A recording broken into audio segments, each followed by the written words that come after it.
Good evening, everyone. I'd like to call this meeting to order. So you guys could all rise for the Pledge of Allegiance.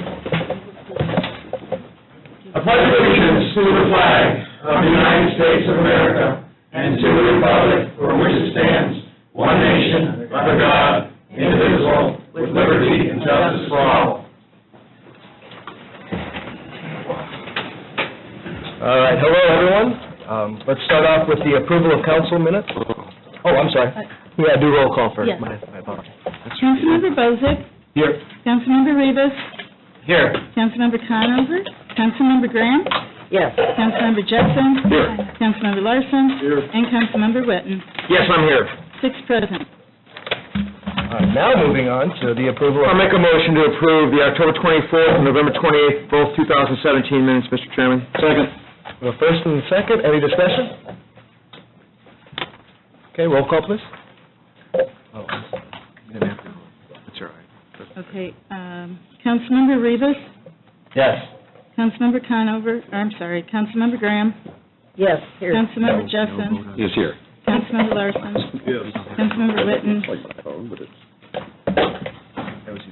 I'm sorry, were you calling me? Yes, Councilmember I'm all in Witten. favor of it, yes. Okay, and Councilmember Bozick. Yes. Okay, minutes are approved. Next, we have our first reading. Ms. Auditor? Notice to taxpayers of proposed additional appropriations. Notice is hereby given the taxpayers of Porter County that the proper legal officers of Porter County will meet in the Porter County Government Administration Building located 155 Indiana Avenue, Valparaiso, Indiana, on February 27, 2018 at 5:30 p.m. to consider the following additional appropriations in excess of the county budget for the year 2018 and to transact any further business which might come before the council. General Fund, Clerk, Salaries, reduction of $68,016. Election Board, Data Processing Equipment, increase of $68,016. Sheriff, Other Equipment, $30,416.30. IT, Data Processing, $350,000. IT, Overtime, $15,000. IT, Salaries, $158,500. Commissioner salaries, reduction of $52,500. Jail salaries, reduction of $48,300. Porter County Substance Abuse Council, distributions, $41,056.06. Highway Fund, overtime, $50,000. Tax sale fees, contractual services, $20,000. Overweight vehicles, sheriff. Motor vehicles, $42,000. Inmate processing, motor vehicles, $28,000. Fund transfer, $24,300. Memorial Opera House, advertising, $38,120.04. Health IIC immunization grant, hourly, $93. FICA, $146. Office supplies, $1,116. Medical and dental, $751. Training and education, $26,046. Postage, $350. Other equipment, $271. Land and Water Conservation Fund, Park, 2018, contractual, $200,000. Prosecutor IPAC grant, other equipment, $10,000. Taxpayers appearing at such meeting shall have the right to be heard thereon. The additional appropriations, which is finally made, will be referred to the Indiana Department of Local Government Finance, which will make a written determination as to the sufficiency of funds to support the appropriations made within 15 days of receipt of a certified copy of action taken. Vicki Urbanek, Auditor of Porter County, published February 16, 2018, in the Chester Tribune. And that concludes first reading. Thank you, Ms. Vicki. Okay, so first up this evening, we have Superior Court 2, Judge Clymer. Mr. Chairman, I'll make a motion to approve the $400 transfer, General Fund Superior Court 2. Second. We've got a first and second. Any discussion? All those in favor signify by saying aye. Aye. All those opposed, same sign. Motion carries. I'll also make a motion to approve the General Fund Judge Gent transfer of $200. Second. Got a first and second. Any discussion? All those in favor signify by saying aye. Aye. Aye. All those opposed, same sign. Motion carries. Next, we have the Memorial Opera House. Looks like... I'll make a motion to approve the additional $38,120.04 to advertising from the MOH Managed Fund. Second. How's it over there at the Opera House, man? Really well, actually. Thank you How very is the much. show still going on? Yes, we have one more weekend this weekend. I'm happy to report, too, that we've seen a 14% increase in ticket sales over our first show last year for this one. So you haven't topped the Wizard of Oz, right? No, we probably never will. Okay. All right, so make sure. That's impossible, then. Exactly. It's an experience everyone will remember. Can you get him back over there? I need to know what I'm talking about, man. All right, we have a first and second. Is there any discussion about about the $38,000 additional for the advertising. Okay, hearing none, I will ask for roll call, please. Councilmember Graham? Yes. Councilmember Jessen? Yes. Councilmember Larson? Yes. Councilmember Witten? Yes. Councilmember Bozick? Yes. And Councilmember Rivas. Yes. Thank you very much. There. Thank you for your time. Thanks. Next up, we have emergency management, $500 from... I'll make that motion. Second it. Okay, we got a first and second, any discussion? Okay, all those in favor signify by saying aye. Aye. Aye. All those opposed, same sign. The ayes have it, motion carries. I'll make a motion on the Expo Center Fund transfer of $374.92. Second. Second. We got a first, couple seconds. Any discussion? Hearing none. All those in favor signify. All those in favor signify by saying aye. Aye. All those opposed, same sign. Motion carries. Next up, I wanted to change the agenda a little. We have the commissioners, if they could come up, they wanted to present some E911 salaries and such.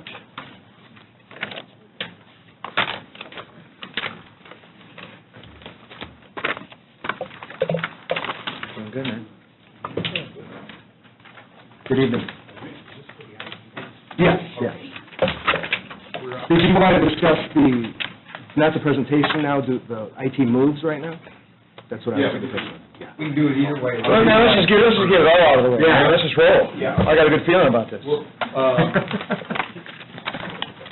come forward, guys. We got the gentleman from KSM who did the IT audit that I think you all got a copy of about 10 days ago, and they're going to talk a little bit about, take you through it real quick. I told them to be quick and precise, and they're, come on forward. We got Don Wells in here too, but go ahead and you're on board.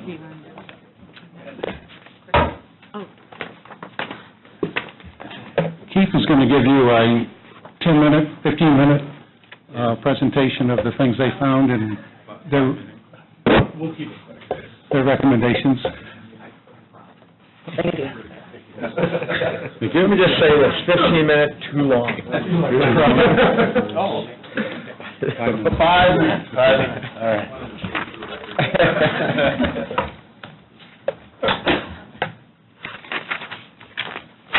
All right. In terms of making this move along quickly here, I'm moving on here to the project recommendations section of this, where you'll see kind of there's a whole series of recommendations. I'll keep on the high stuff really quick, keep it kind of pointed. First couple of these IT organizational improvements and formalizing of an IT steering committee were recommended to Porter County in the interest of, one, kind of helping to consolidate technology management underneath one roof. Also giving kind of an overall directive to Don and the IT staff to kind of really streamline who's actually touching and being kind of pushed after certain technologies and things along those lines. Also, the IT steering committee concept is one in which we start to push towards having the departments come in and be part of that whole decision-making process around the technology spend and kind of overall technology functions within the county. Moving on, effectively the next 4 points on here, 3, 4, 5, and 6, speak to kind of general core improvements required downstairs in the IT room. Functionally, you have a very strong IT footprint here at Porter County. You've made some really excellent decisions.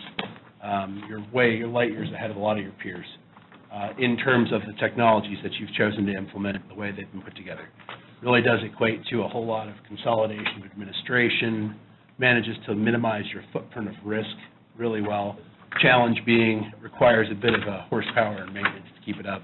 Right now, as it stands today, you've already made some improvements that we discussed during the kind of interim portion of the assessment, which will in turn help to stabilize and increase some of the speed issues that you're seeing within the county today.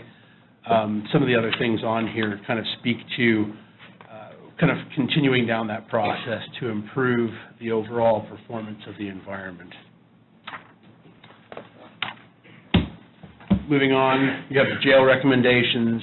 We did go out, we have seen the jail, we've seen some of the technology footprint in place at the jail. It is not up to the same standard as the rest of the county's technology footprint is. There are some concerns there relative to safety and security, as well as kind of just overall efficiency and operation. There's a lot of things you can do to kind of scale out and smooth that around. Really, the end result here is trying to kind of bring the technology to current standards, something outside of the last 5 or 10 years worth of tech, which is kind of where it sits today. I can go into detail on that, but I'd probably just move forward here. It's pretty good. A lot of these other next steps in here, you'll see you've got some stars on some of these points around remediating gaps in technologies, cleaning up archives, things along those lines. These have already been done by the county, Don and his staff. There are some other functions on here that kind of take a step back once some of these improvements have been made that have been recommended, that I believe you guys are going to talk for here a little bit on. Will become kind of a later down the road type of process. Business continuity, Office 365, things along those lines. Ideally, we start to see more of an internal training process take place for the IT staff.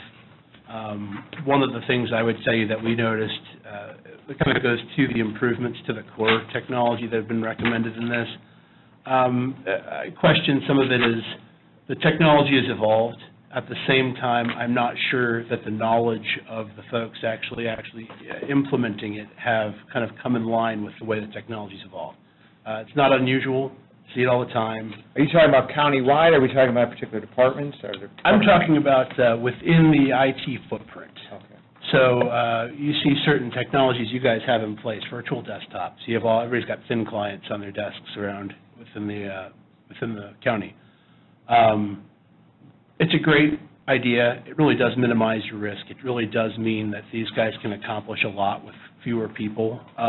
One of the things, though, is there's maybe the deployment of it could be done in a different manner that would help to enable them to be more efficient with the day-to-day operations with it.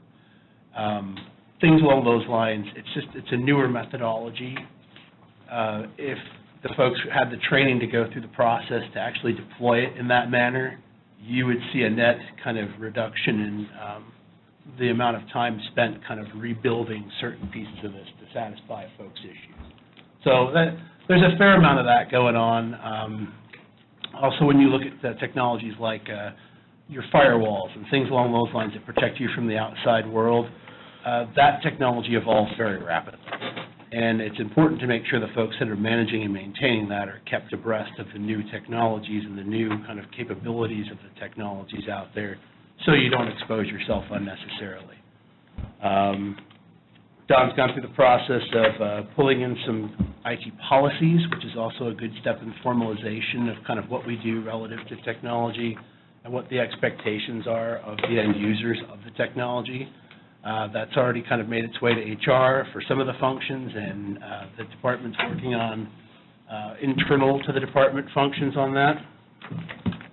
And then there's some discussion here at the very end about outsourcing some of the intrusion detection services and then kind of hardening the firewalls and that, just to kind of really bolster up the county's ability to kind of defend itself against external threats. So, do you have some is it your feeling then that we have areas in this county where we have some exposure as it sits here today, that we have, you talk about not exposing yourself unnecessarily, sounds like my wife, actually, but you have some areas of concern that are more exigent or priority?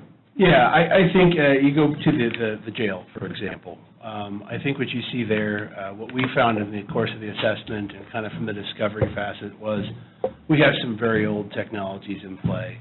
We look at the news over the last couple of years, and we've seen a lot of Microsoft technologies that have gone end of life for a reason, right? You no longer can support them. They're no longer patched. They're easy entrance points for folks. If we've not gone through modernizing the security footprint for that environment, again, it's a significant risk. It doesn't take much for folks to come through already defeated technology, right? What we saw was not a whole lot of modernization done in that space. So I would say that's one thing that's of concern. The other side of it is when we get into kind of the overall county's IT footprint, things like intrusion prevention and detection. We got a platform downstairs. Meanwhile, everybody in the department runs really, really hard, making sure that all you guys are taken care of and all the departments are squared away. That person's not necessarily dedicated to sitting and staring at that screen and watching those threats as they come across. Things get missed. So it's the kind of thing where it's good technology, it's a solid thought process. Things like that, sometimes you can pull a third party through to help actually manage that process and kind of take the load off, become a bit more proactive on it. All right. Thanks. You bet.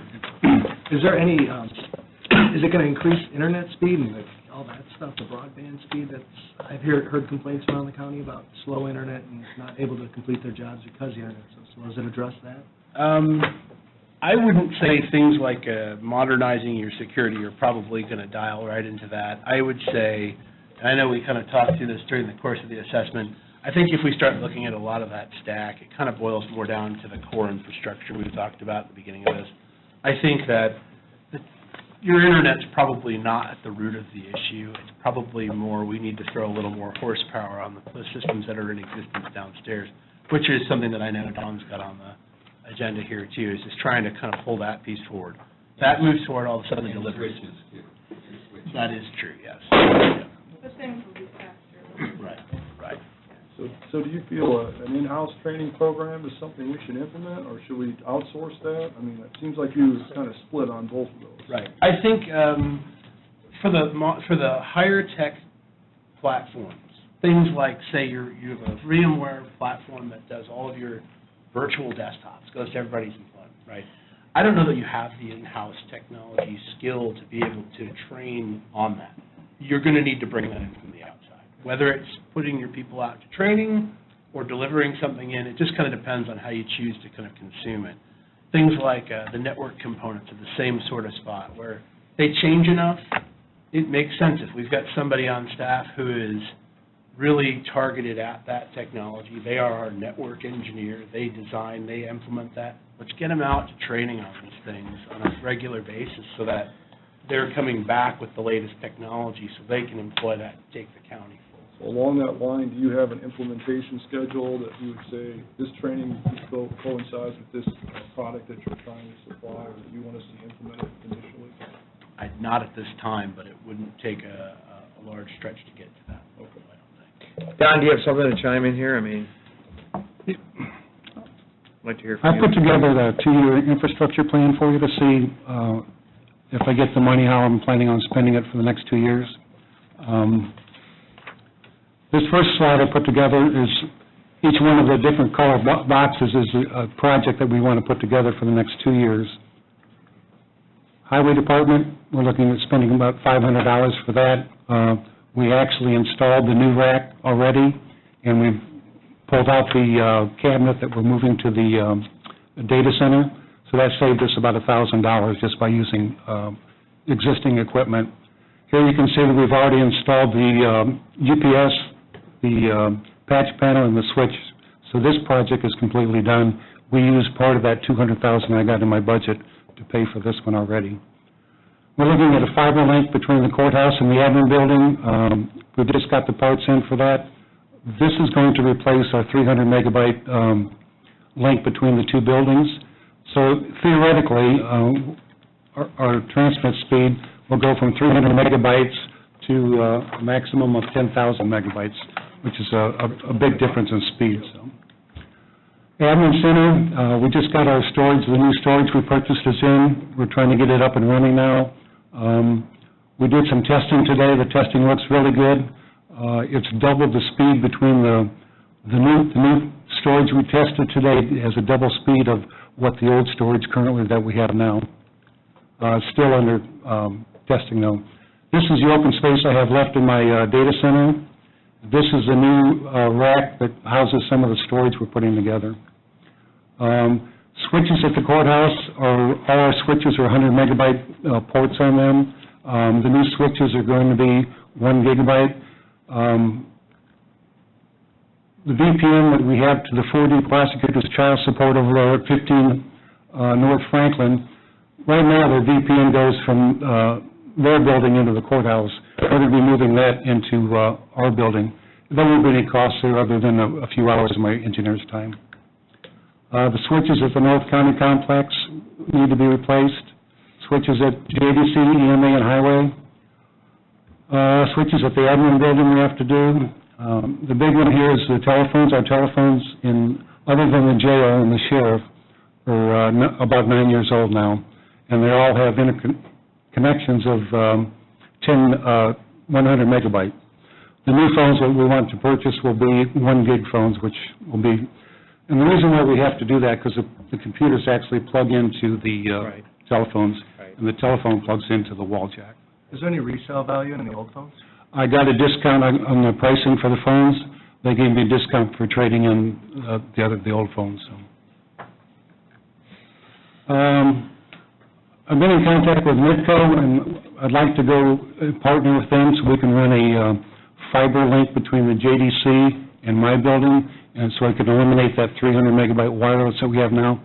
As you can see, it'll increase the speed between the two buildings and then do a lot of enhancement for data security also, because it's not wireless anymore. Projects for 2019, I've got 16 Gen 7 servers downstairs that need to be replaced. I can't upgrade the software from VMware because the hardware is too old. Talking with the commissioners, we decided to push this one back to 2019 because the price tag is $330,000. So I think we can get by with the current VMware software for the rest of this year. I don't anticipate that being a problem. Will there be another generation out next year by the time you do this? Gen 10 is out now. They just came out, I think it was October maybe. They'll probably have Gen 11 out by the time I get another budget approved, so. North County, the storage needs to be replaced out there next year. It's about $80,000, and the storage out at the EMA building for JDC and the highway also need to be replaced next year.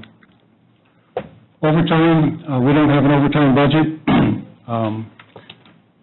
It's really hard for me to give my guys time off. Right now I have to give them comp time, and giving them time off, I don't get anything done. So I put in $15,000 to help cover the overtime just for these projects alone, not for any call-outs or anything like that. Also like to point out, too, because of the overtime, we're bringing people in at off hours. We have to bring people in to do this work when everything's shut down. So that's what's causing the problem as well, too. Correct. Don, how many people in the department? I've got 4 engineers and a help desk guy. That's it, 5. I have a part-time administrative assistant that does the paperwork for us also. So this is just a breakdown of the individual projects that we've already talked about and how many hours it's going to take.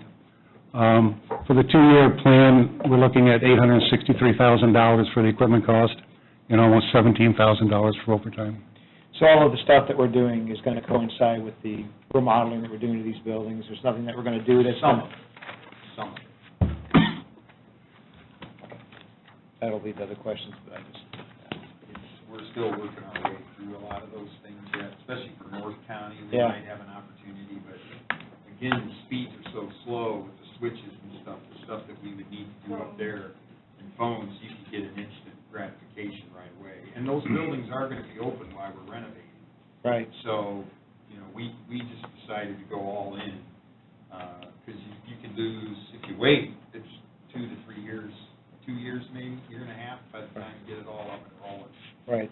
So, Now, this, of course, is a very comprehensive assessment, which is especially important and helpful, I think, for the county. And I don't know if, Don, if you worked with Keith to come up with this 2-year plan, or does that 2-year plan, from your perspective, Keith, does that seem like the starting point? Because I'm sure that's not everything. Right, yeah, no, I think it presents, again, right, I think you're in a strong position today relative to technology.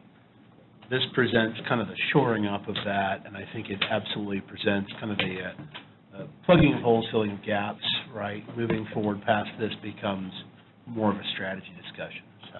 So the whole county, with respect to county government, will be under one roof.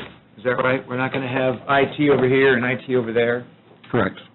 And or is the whole county okay with that? Are you encountering any sort of pushback, any sort of barriers that we have to get around, anything like that? Not after tonight. Wow. We're the last piece of the puzzle, eh? I'd also like to point out, too, this assessment, the assessment in totality is pretty wide-ranging.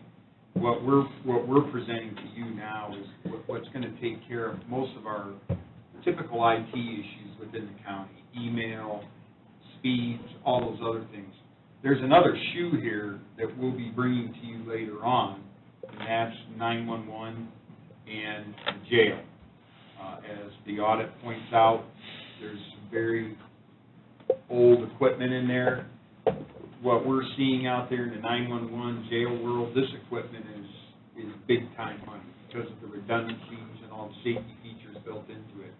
So there's going to be another shoe here to drop. We're working on that. When do you figure that shoe will hit?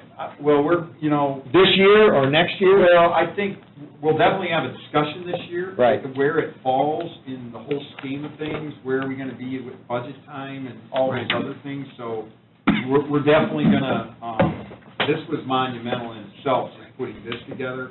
I know our public safety director, Mike Brickner, is working on, with Robert out at 911, they're working on they're mining a lot of things right now. And then I know that we're looking at the jail piece of it. So. Is the jail and safety stuff more important than this? Would that come before that? I know it's more expensive, but is that? We're not ready for the 911 in the jail part yet. That's part of it. And part of this, too, goes back to the speed issue with clerk's office, e-filing, the Odyssey, phones, Yeah, I heard a lot of complaints about the 911 is still kind of being built up to what we need to get to. So we have to understand that we're taking, not that it's not necessary, but we're taking a big bite into the general fund with this request, and we're in February. Yeah. So that's why I wanted to get kind of a timeline. I mean, I think last year, what were our additionals for the whole year? 600? For 2017, it was just over 830,000. So we're almost halfway there with this. I just want to make sure that we're either, if our timing is to move forward this year with something, with the other shoe, that we have some funding source that we're going to identify other than the general fund, because it just simply isn't there. So, I hate to say that, but it just isn't there. So, when we can talk about other areas of revenue, but this is a big chunk. I agree, looking at this as a whole, process plan, IT, you're talking about the jail, 911, I mean, what are we estimating? If this is $800,000 just plugging holes and fixing some things, Well, are we talking a couple to be $1 million clear, in total? Don, how much of that's 19, is 19 of that 800? 330,000 plus 80 plus 80. So that would be something we were hoping to be able to deal with at budget time when we're sitting. Right, here. yeah, I wasn't thinking 800,000 in my Right. conversation. I was thinking Right.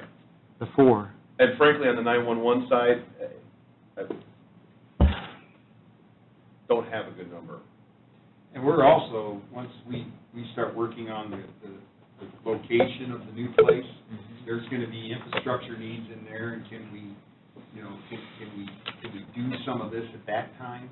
I mean, there's a timing mechanism here for 911 and that, but I know we're feverishly working on it, because we met last week and went through all the numbers, and there's still a lot of things we have to ferret out yet out there, too. I guess what I can say is, from what I know about the 911 numbers, is that it's not going to be something the general fund's going to withstand.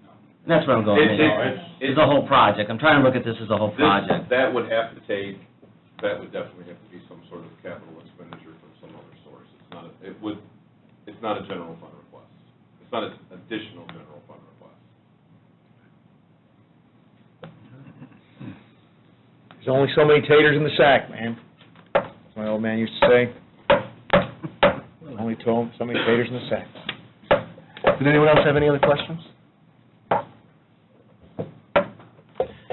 All right, thank you, gentlemen, for your time. Don, stay there. I think they're going to move fund year. Are you going to do mine? All right, next we will move on to the Commissioners' General Fund reduction reason. ITS. Stay here. That's all. Oh, I'm sorry. Well, the commissioner's reduction is part of the ITS. Right, okay. Okay, so we're in ITS, the additional reason, $158,500 to move for salaries, $15,000 to move to overtime, $350,000 to data processing and equipment. Zero. Do I need to read all those? No, I'll make a motion on all the requests to approve for discussion. Second. The three additionals, the 144, let's just cut right to the chase. And the commissioner's reduction, Dan? That's not already. And because that all ties together. And that reduction, 52.5, and the Form 144. Let's get it all. That's my motion. We have a first and a Second concurs. So, Vicki, if I could jump in here, so we're being asked to approve a fairly substantial hit to the general fund, and so I want to first of all ask if we can sustain that, if we have the money available in our general fund to pay for this. But, and again, I want to remind everybody that when we went through budget time, and we had Don up here through the grist mill, we did know in our conversations and in our conversations with the county commissioners and county attorney, that there would be likelihood that they would be coming back once the audit was completed with our needs assessment, and we would have to readdress this. So this isn't something that's sort of come out of the blue. We anticipated this coming. So, Vicki, Yes. what do you think? Remember I said about the taters in the sack? Yeah. Keep in mind, every time you do an additional appropriation, it does have an impact. It eats into the surplus monies that might be available. So talk to us about the surplus monies from the general fund that rolled over first of the year, and We had the best beginning cash balance that we've had in years, and I attribute that largely to the fact that you have, with the commissioner's support, kept a tight lid on additional appropriations over the past few years compared to what it used to be. What's that And our number? beginning balance started out at $5.4 million. And last year, we were pretty excited about the $3.3 million beginning balance, because it's been improving every year. And some of that we wanted to set aside to make sure for insurance, but I think you guys, we addressed some of that insurance, and we'll get to that. But, so it's your opinion as our auditor that you believe that we have the funds available? I can tell you that when we submit this paperwork, the bottom line will show that the general fund could support this request. Yes. Will it have an impact on the cash balance as of June 30th? Yes, because we'll be eating into that a little bit more. And we don't yet know what's going to happen at the budget time coming up. Yeah, and when we were going through the budget session, we were anticipating a $3.5–4 million cash flow carryover, so it's better than we thought. So Yes. that's all good news. So, okay, so as long as we can support that, and then I'm good with it. I mean, at some point, 6 and 1/2 dozen the other. We could say take it out of CEDAT, take it out of hospital foundation earnings, but then you got to go back and get money from something else. I mean, in the end, we have different pockets of money that we've built up, and it's just a question of which one we're going to take it from. I'm just curious, how soon would this work start on the actual? I understand. So when we appropriate this money or give the additional, if we do, you're ready to hit the ground running, and this stuff will be a couple months, a year? How long does it take to do something? No, we've already started. January 1st, when I got my new budget, we actually went through that $200,000 already, bought all the hardware and stuff that we needed.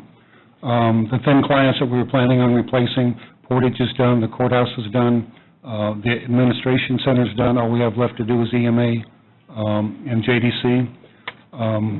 Telephones, once it gets approved, I'll be ordering the telephones, and they'll be probably all done by the end of March, the telephones. And there's no issue with paying these folks overtime? I mean, are we being consistent across the county here? We've got people that are getting comp time in this county.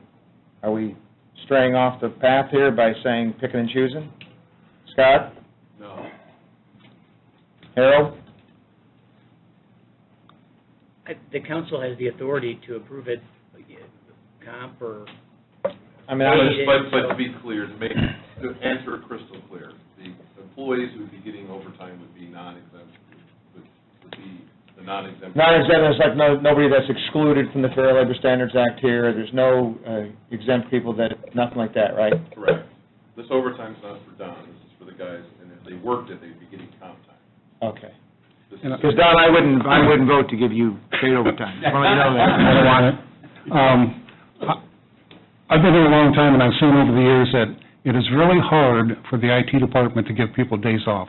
We don't get projects done. Some of the work orders that come in, we don't have the people here to go help these people out. And our calls are similar to the highway department. When our guys get called out at night, there's a reason for it. Something has to be fixed. Or if there's a project, we just can't take the courthouse down because I have to replace 3 switches. All that has to be done after hours. So we're not setting some sort of precedent where other employees are going to come forward and say, oh, my goodness gracious, you gave it to them, you got to give it to us. No, on top of They that, start working, requesting to work weekends maybe, but I thought you were very clear about it. Well, I don't want to get into that. Because- If they work on a Saturday, they're suddenly entitled to overtime. I don't want to get into that. That's not good, that's not what you meant, right, Jim? What I'm saying is, Okay. what I'm saying is because they're coming in on the weekend, Right, when the building is shut down, right. we have no alternative but to pay overtime. Well, we do have an alternative, we can give them comp time, but go ahead, Scott. No, then we're This right. overtime is limited to this Okay. upgrade. I just want to make sure that we're not opening the door to something that, It's just the upgrade. His normal operations are not overtime, those normal operations would remain comp time. Don, can you explain a little bit, to move our way from the bottom up here, the logistics of what you're doing with some of these positions? You're moving some people around? For some reason, I don't know what happened, when we got the approval for the 911 extra position out there, their salary, for some reason, was put in with the Commissioner's General Fund instead of mine, so we're fixing that. so that's no additional hit, right, Vicki? That's just a Right. bookkeeping. Yeah. And the other 2 things, Dave Scheibel's the IT manager out there, we're moving his salary from the jail into mine. And Is his salary changing, yes. and how so? He's going from $59,800 to $65,000 that I pay the rest of my engineers. And that would keep all the engineers the same. And the last position is a new position. Rich Howard, I hired Rich Howard from the Sheriff's Department to take the job at 911, so we're actually replacing that open position, because they've always had 3 people out there at that building. So is that a hit to us, or is that just, that's additional cost? There's one additional person in this. Right. Okay, there's one coming out of the Commissioner's budget, that's the E911 IT. There's one coming out of the Sheriff, And that's Mr. Scheibel. Scheibel's. The other one that was in the Sheriff's budget was a merit officer. So are we reducing that budget then? That position's already been filled with a merit officer. Well, one of those positions where you were, the Sheriff's Department was sharing half the salary. That position's not done. So this takes us back to, we originally had 2 in the Sheriff and none at IT. We added 1 in IT through the Commissioner's budget at budget time. Right. And then we wanted to take the 2 that were in the Sheriff's Department over to Don. Problem is, one of those was a merit officer, which is now a merit officer.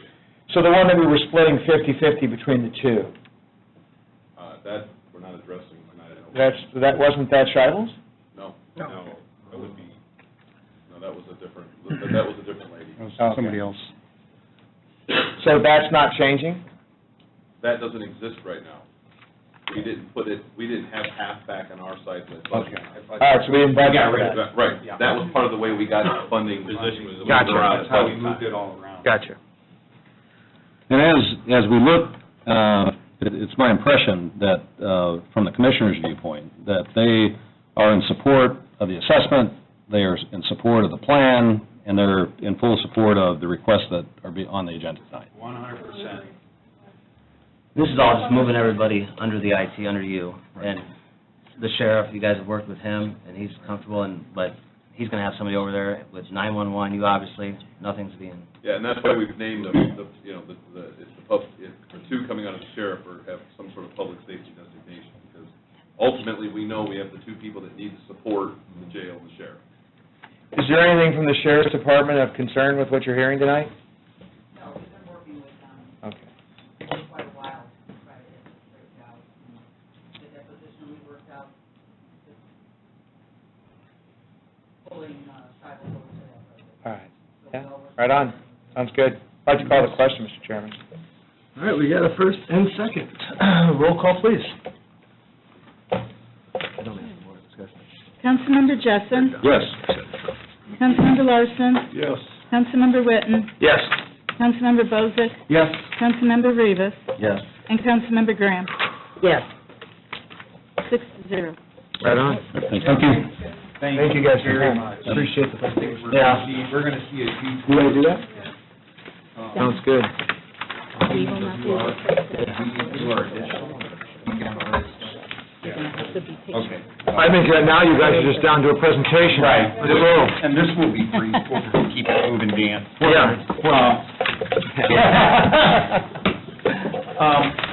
What we wanted to present to the board tonight was, to the council, was, as you're all well aware, we have been moving forward on our capital improvement plan, and we have been engaging architects and starting the process on the design moving forward. Yeah, come on, Clancy.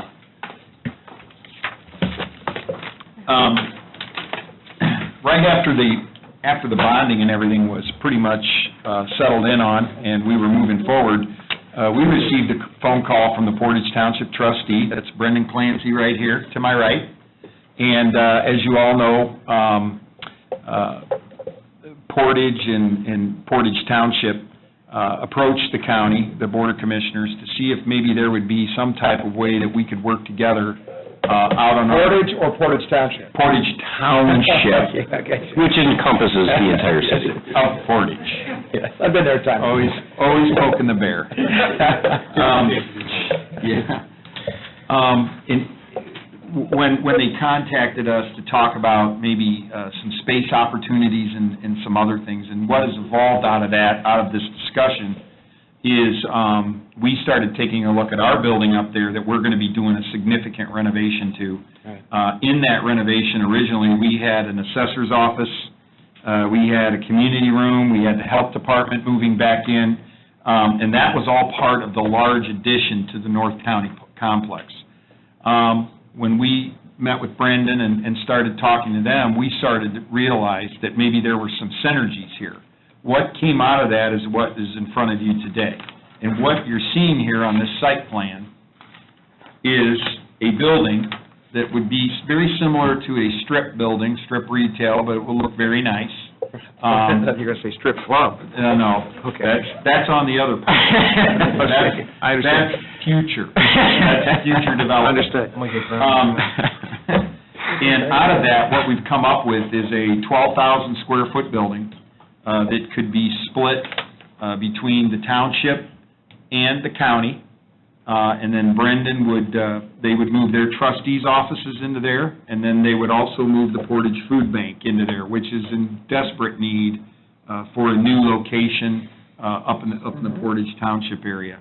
So what we have done is through those discussions and collaborations, we've come up with a building, and it's very interesting for the county. We were able, our half of the building, which would be about 7,000 square feet, we're going to be able to build that much more cost-effectively, right around $125 to $150 a square foot, rather than our 6,000, 7,000 in the other building, which was right around $250 to $275 a square foot, just because of all the building, the security, all the things that are wrapped into that.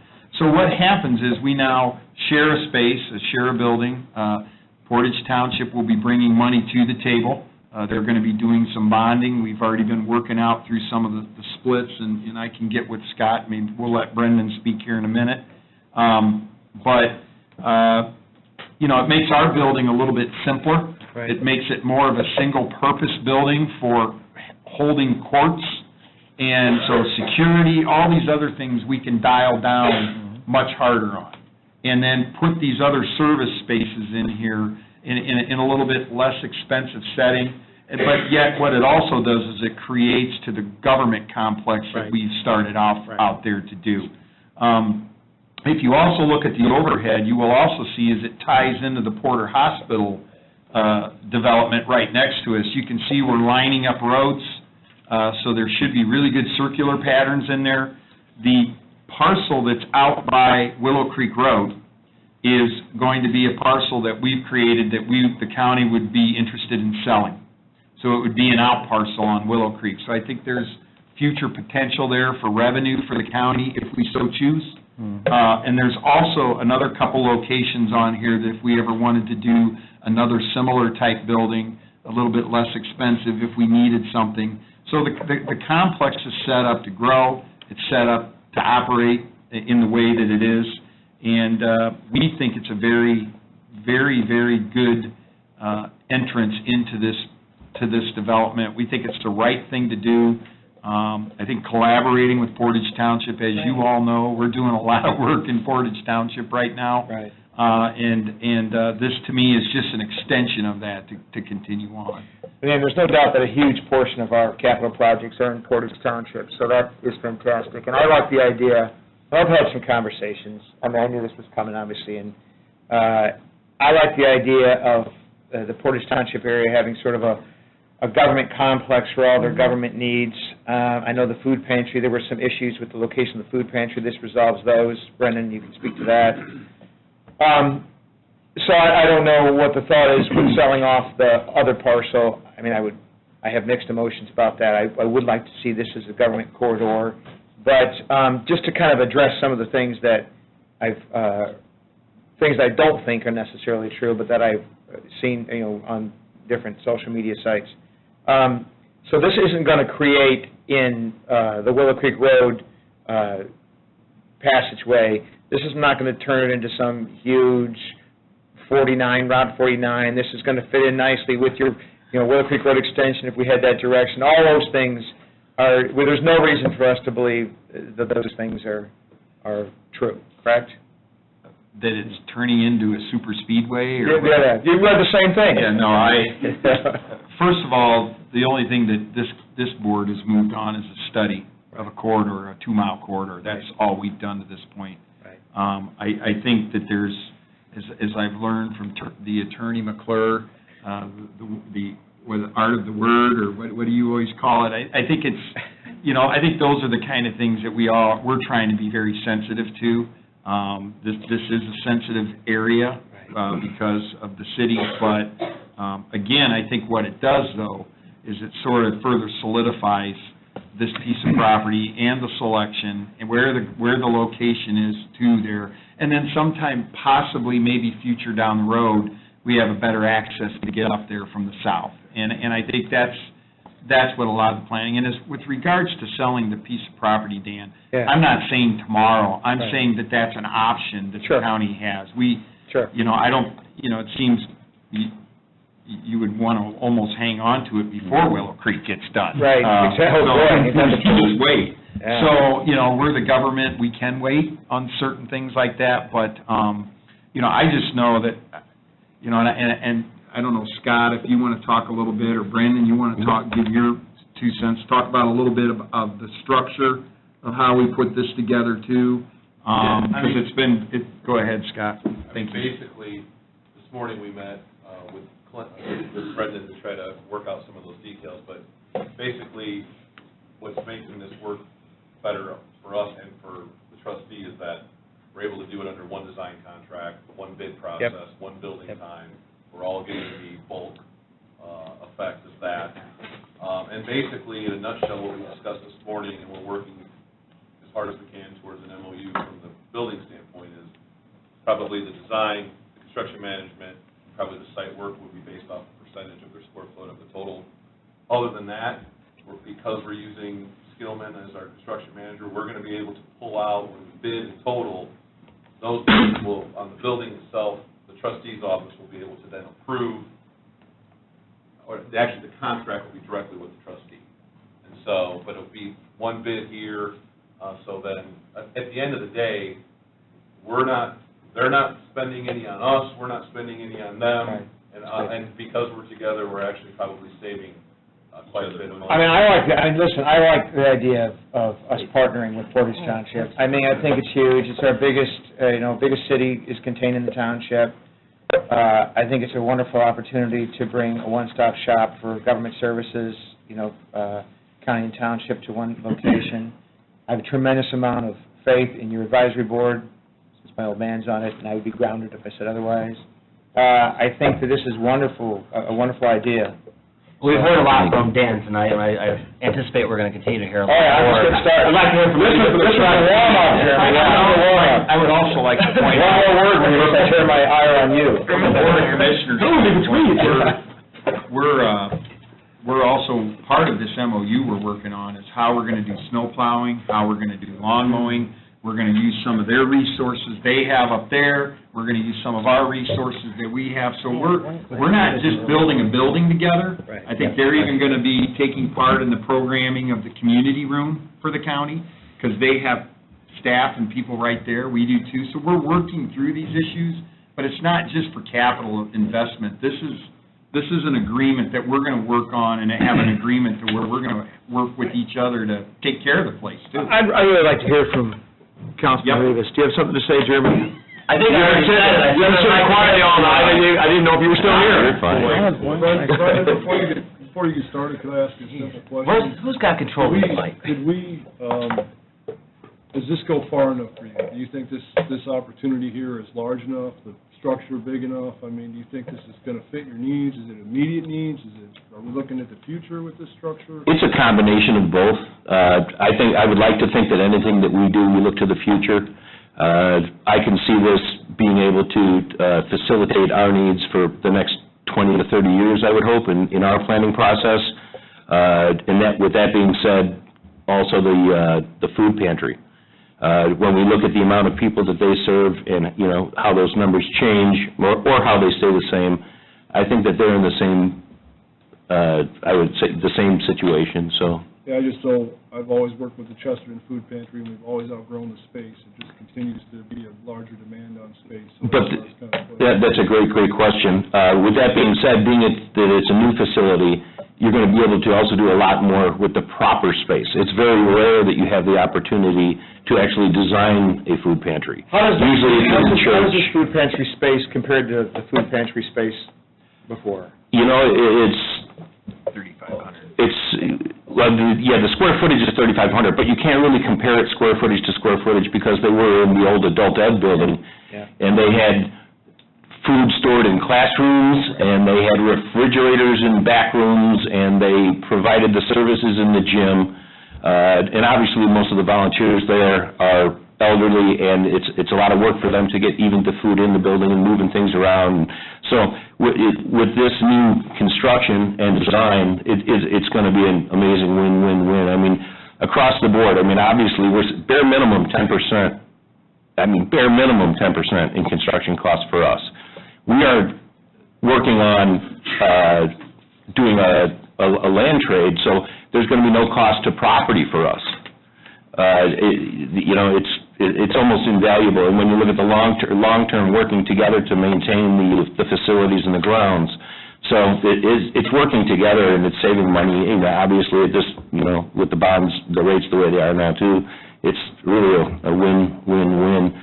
And if you look at the services that our township provides, we're obviously the largest township in Porter County, and we also serve South Haven, which is the largest unincorporated area in the state of Indiana, as I know you are all very well aware.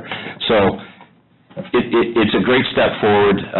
When you look at the amount of programming that we do in-house, non-traditional programming, we were able to increase our non-traditional programming 1,000-fold. And non-traditional programming is basically not subsidized by the government. They're programs that we bring in, and it's financed through donations and volunteerism. In addition to that, we also brought in energy assistance through NEWICA, which is a program that we brought in to accommodate the residents of Portage Township where they don't have to travel to other places to get those services. In addition to that, we also have First Contact, which are a group of churches that come together that, through Porter County, and they have an office in our office, which happens to be a closet. And that's also where our Newicka office is. They are both in closets. So those are the things that we're looking at, and the long-term partnership with the county, short-term, long-term, it's just really it's really a blessing. It's, when you look at the overall, the cost savings by working together, it's just a neat thing to see and a great opportunity. So you won't be maintaining or keeping that building that you're in now over there on No. the airport? Might want to look at it, Dan, for Witten and Witten bankruptcy. I mean, we're growing. For all your bankruptcy needs, Reeves. I have one question. The parking space, there's still plenty of parking out there? Oh, yes, yeah. Well, I know there's huge, it's huge. That's what we had plenty of out there. Parking. And then that's actually another issue in our office, is there are times when you can't park. So, I mean, there's a lot of things that this is going to solve. I think and it's And we're well over zoning needs for parking here. We have a ton of parking here, and that's, you know, and that whole parking lot that's up there at North County, that will be all reconfigured. There'll be all new light poles, there'll be all new landscaping, all new everything, so. And actually, there's something I did forget to touch upon. There's a grant program through Okra that our food pantry has, and the township has the potential to get. But that program is only delivered, it can only be delivered to county government, as the federal program doesn't recognize township government. So we're working together to, the county stepped up to help us to get that grant, and we're looking at $500,000 for the food pantry for this, too. So there's just, it just goes on and on, all the positives, so it's really exciting. But it just goes to prove that. God, Reeves, I'm going to come on board on you. Well, I'm sorry, Commissioner, good, I mean, I mean, it really does. It goes to Big- prove that when local governments consolidate their efforts and the resources, at the end of the day, it really is the taxpayers who benefit by it. 'Cause it's on both sides. You know, we had a problem. He had, the trustee's office has a problem. And because we're consolidating efforts and resources, solving it is going to be much less expensive. Yeah, from my perspective, I applaud the efforts of the Portage Township Trustee's Office, along with the Commissioner's Office as well, and their willingness to relook at what the original plan was, to say there may be a different, better way that comes along, and the willingness to entertain that, I think is pretty terrific on everyone's part, that the collaboration is obvious, the benefit that we'll see as a county, when you talk about roughly half the cost on a per square foot basis, it just makes perfect sense, and to your point, Jim, it proves that it can work to the benefit of the taxpayer. Mike, the commissioners have always been interested in teaming or bringing together other resources from other forms of government, local government up there, if it made sense. Yeah. No, I applaud the effort. Yeah. The only question I have is the property to the west in this diagram I'm not quite sure if it's to scale and if it includes everything, but the property to the west, excluding the detention pond, of course, is that buildable property? That's still buildable property. Thought in mind? Yep. Okay. Yep. What do we have there, Jeff, a total of 8 acres? I think it was around 11. Oh, it's 11 acres? Yeah, but we don't know what our detention basin's going to be yet, so that's all being designed as we speak this week. They were up surveying, getting a lot of the groundwork laid in place. Great. But you know, I think it's a good fit for what we're trying to do here, and I think it's going to create some really good center of commerce there for the area. So. Sounds great, well done, guys. Thank you, guys. It We is. just wanted to keep you informed. No, appreciate it. We'll also be coming back, because we have some other things with the capital improvement plan. We'll be coming back periodically, updating you and letting you know how things are going. Thanks so much, guys. Thanks for the time. Good work. Bumping All right, up. adios. Thank you, guys. No, I'm good, thanks. Oh, yeah, I thought that was the... Take it easy, guys. Thanks. Watch him. Picking out microphone. We're going to do All right, next up, back to the agenda in the normal order, we're going to be the Highway Department. I'd like to make a motion, we've got an additional for $50,000 from the MVH fund, we've got a transfer of $80,000 from the Local Roads and Streets fund, and we also have another $249,700 transfer from the CCMG grant fund. I'm going to make a motion on all three of those. Move. Okay, we've got a first and second. Any discussion? Nice job, Andy. I know the roads have been getting destroyed. I know, how long are we gonna leave the frost law on now? We're hoping to lift it Monday. Are you? Really? Yeah, I was glad to see you guys put it out. I know there wasn't much you could do about it, but we really suffered some damage. I have high hopes for this. People that aren't happy that we did it, but Yeah, but the we all reality, saved the roads. the reality of it is it was so wet this early spring. And another thing too, Vicki informed me the other day that I'm gonna be in the red still, even with this additional on overtime. We've had a lot of weekend snows and just to give Repairs, you, everything. We'll deal with it as it comes. so You guys are just to kicking butt. warn you. Okay, we've got a first, second, I'm sorry, Jeff, were you good? I'm sorry, Councilman. Good. Any more discussion? I would also like to point out, with the new mechanism that we put into place this year for updates on roads and everything, all this overtime that is incurred was approved by our office through Porter County Highway too. So we were Right. keeping tabs on it too Okay. as we were going on. And I just think that's important to say. Right, I agree. Yeah. All right. Anyone else? Okay, roll call, please, Vicki. Ms. Vanek? Councilmember Larson. Yes. Councilmember Witten. Yes. Councilmember Bozick. Yes. Councilmember Rivas. Yes. Councilmember Graham. Yes. And Councilmember Jessen. Yes. 6-0. Thank you, gentlemen. I'd like to make a motion for the additional $41,056.06 on Porter County Substance Abuse Council Grant Fund. Second. First and second, any discussion? Okay, hearing none, roll call, please. Councilmember Witten. Yes.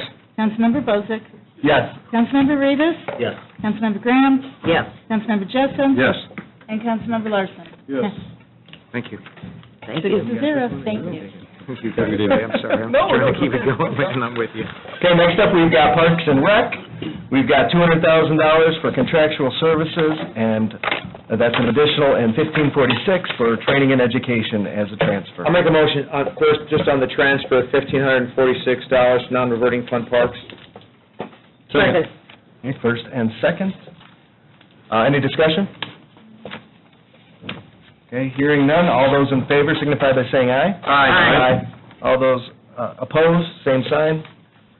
Motion carries. Next up, we've got the $200,000 to contractual services. You want to kind of tell us what's going on? Sure. This is a result of the Park Board acquiring a Land and Water Conservation Fund grant in the amount of $200,000.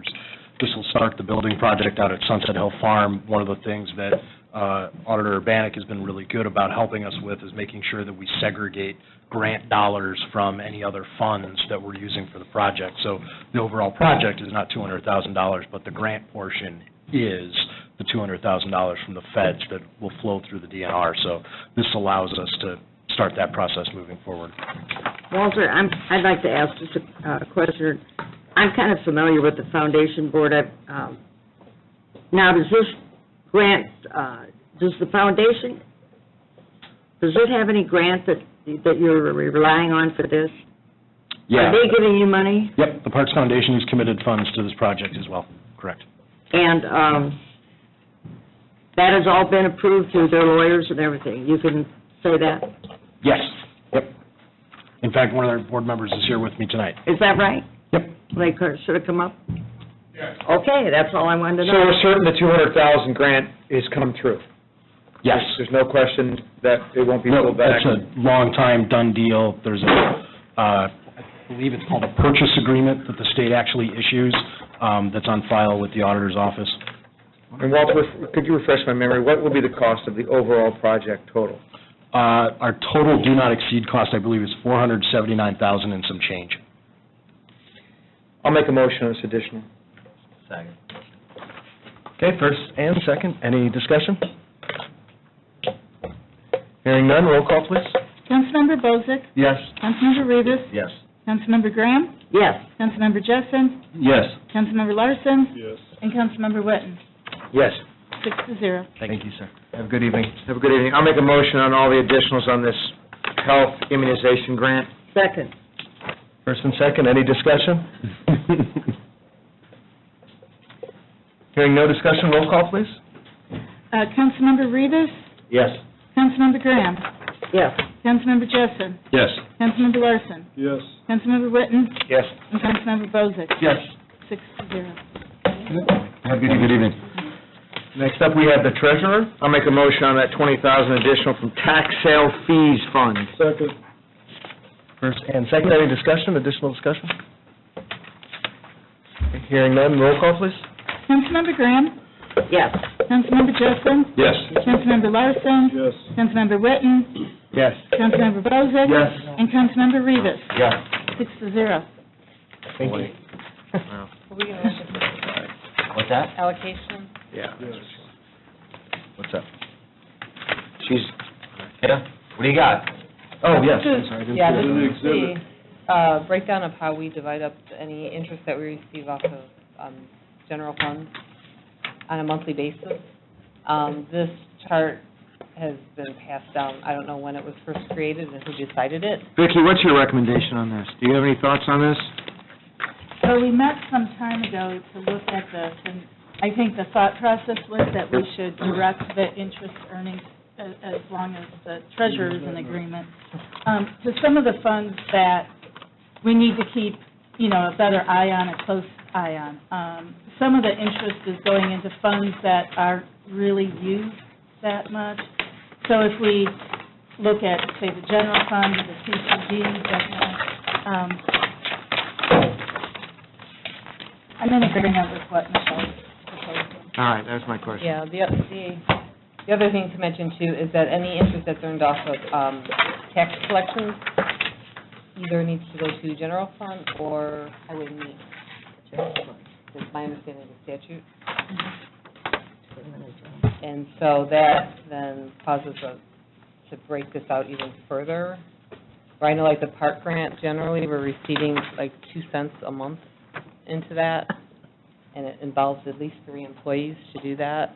So I'd kind of like to clean up some of the... Michelle, this is what we're currently doing. Do you actually have a specific proposal on what you want to do going I forward? don't, because I don't know exactly what these funds, which of these funds are considered highway,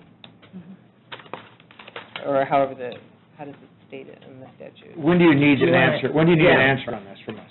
We don't have a timeline. I Would you like please to get with the direct- auditor and give us a proposal? Is that possible? I mean, just to break it out? And what would be, I don't want to say this sounds great, we got 3 employees getting 2 cents a month over. So, that's probably a problem. Yeah, can we simplify that and then come back to us? Can we do that? Sure. Mhm. So you'll Absolutely. direct which ones are... Yeah, that way you can bring it to us, and we can say, hey, that sounds like a great idea, or give you the stink eye. Yeah. We'll probably focus on the property tax-supported funds, and probably highway is... Sounds great, Vicki, I can't wait to see what you come up with. That we need, instead of Yeah. little obsolete funds. Thank you. Thank you. Thank you. Next up, we have E911, and we're making some changes there for director, formerly a deputy director. Just kind of want to go over what you're proposing here.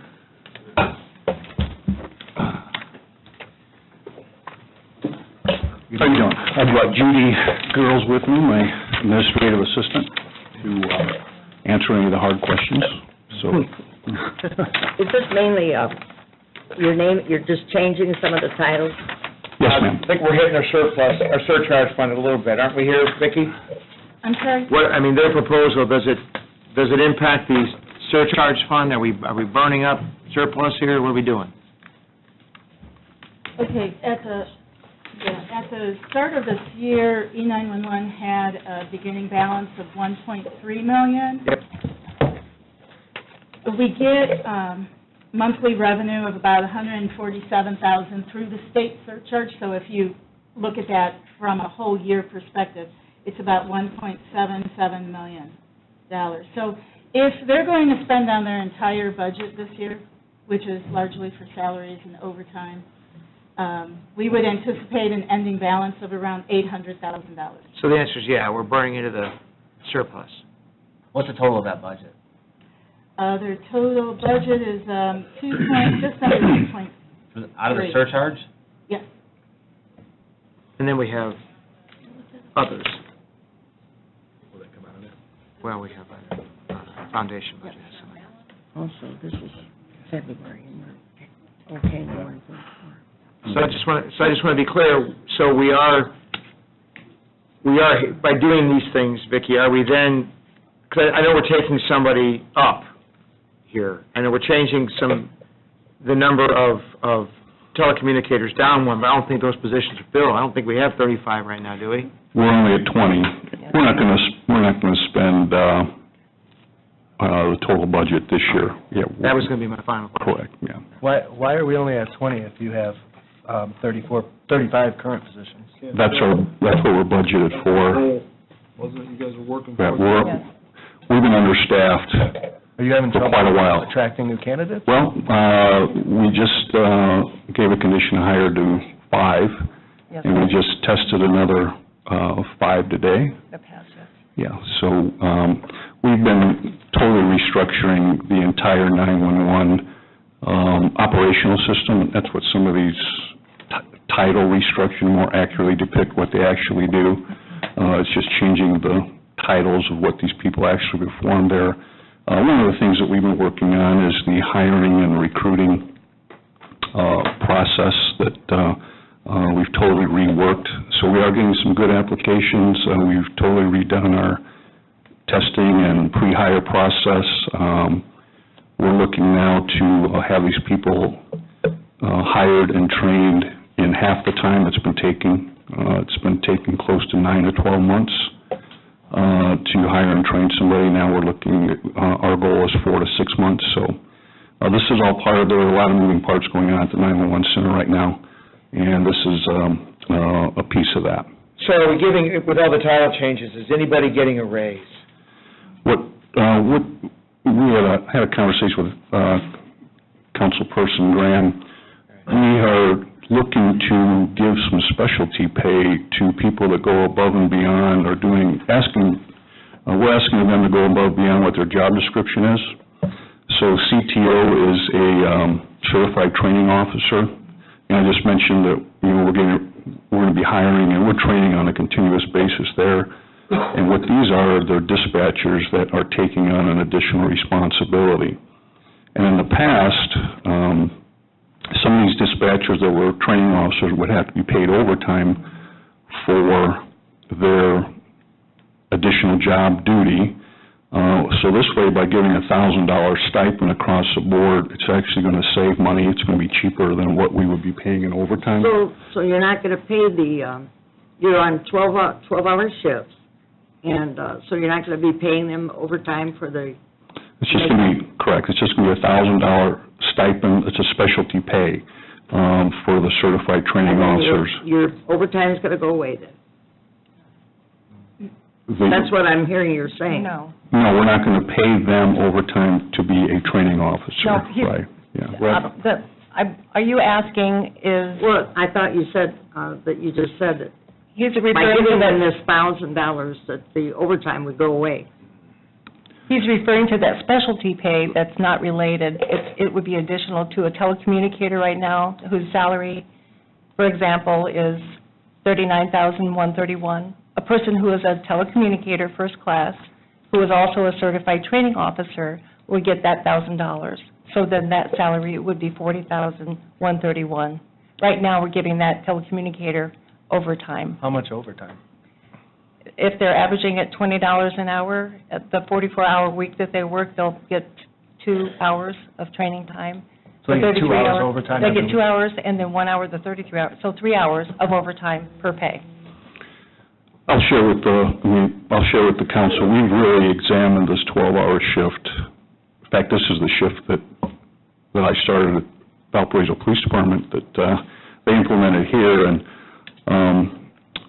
one of the things that's unique with the 911 center that we've learned is that dispatchers are not considered public safety employees. And the 12-hour shift, you can work a 12-hour shift and do a 28-day schedule, where you don't have that overtime. But since they're on a 40-hour schedule by federal law, until that changes someday, the 12-hour shift is a little unique working with a non-public safety employee. So there is a formula that has been designed to incorporate into their regular working hours to work a 12-hour shift, which is why that big overtime line item. Because some weeks they work less than 40, and some weeks they work more than 40 hours. I don't know if that makes sense or not, but we're looking at it pretty hard. We're trying to make it work. It does have its advantages with staffing that we're looking at, and it's supposed to also reduce overtime and overall, activity generate overtime, that is, and sick call-outs. So there's some advantages there, but yeah, it's unique. It isn't uncommon for 911 dispatchers to work 12 hours, but there has to be overtime incorporated to keep their pay to where it would be if they were just on a 40-hour work week. So it's complicated, but we're making it work. So you have 11 certified trainers, is that what you're saying, Mike? Yes, sir. And these trainers, they're also dispatchers, but they're also going to be training. This is a supplement for the training that they're doing. Yes, it is. And per our policy, to be a training officer, it's pretty much the decision of the department head. So if somebody is relieved or steps down from that position, they wouldn't get that $1,000. We would do a status change. Yeah, very good. Are these people being sent away for training to do that, or they're just training your people internally? Just understand that. It depends on what the training is. We are really looking very hard at doing train-the-trainer type training, so we can send one person maybe to be a trainer and then come back and train the rest of our people, which is cost-effective. We're not sending everybody off-site.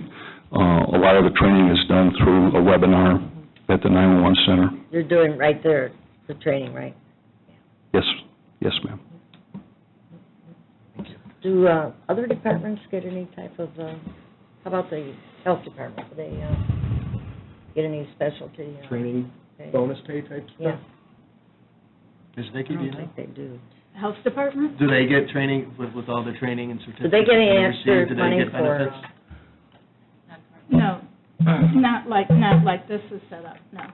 I guess the other question is, do we bring, if we're on training, do we pay outside help to come in and train individuals? And would we be paying additional help if we didn't have them doing that?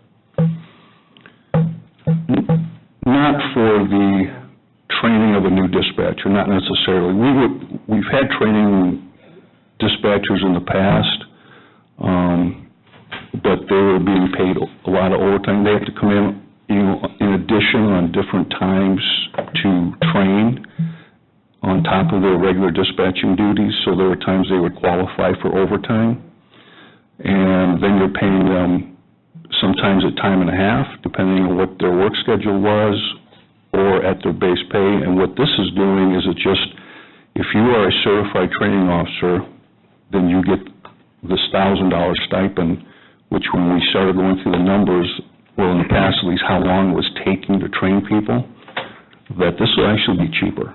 And it's a lot simpler than calculating overtime. It's an addition to what the regular job description is. We're just compensating them for additional work without having to calculate any overtime. It's just like an extra job. If they're doing the same amount of work but being paid less?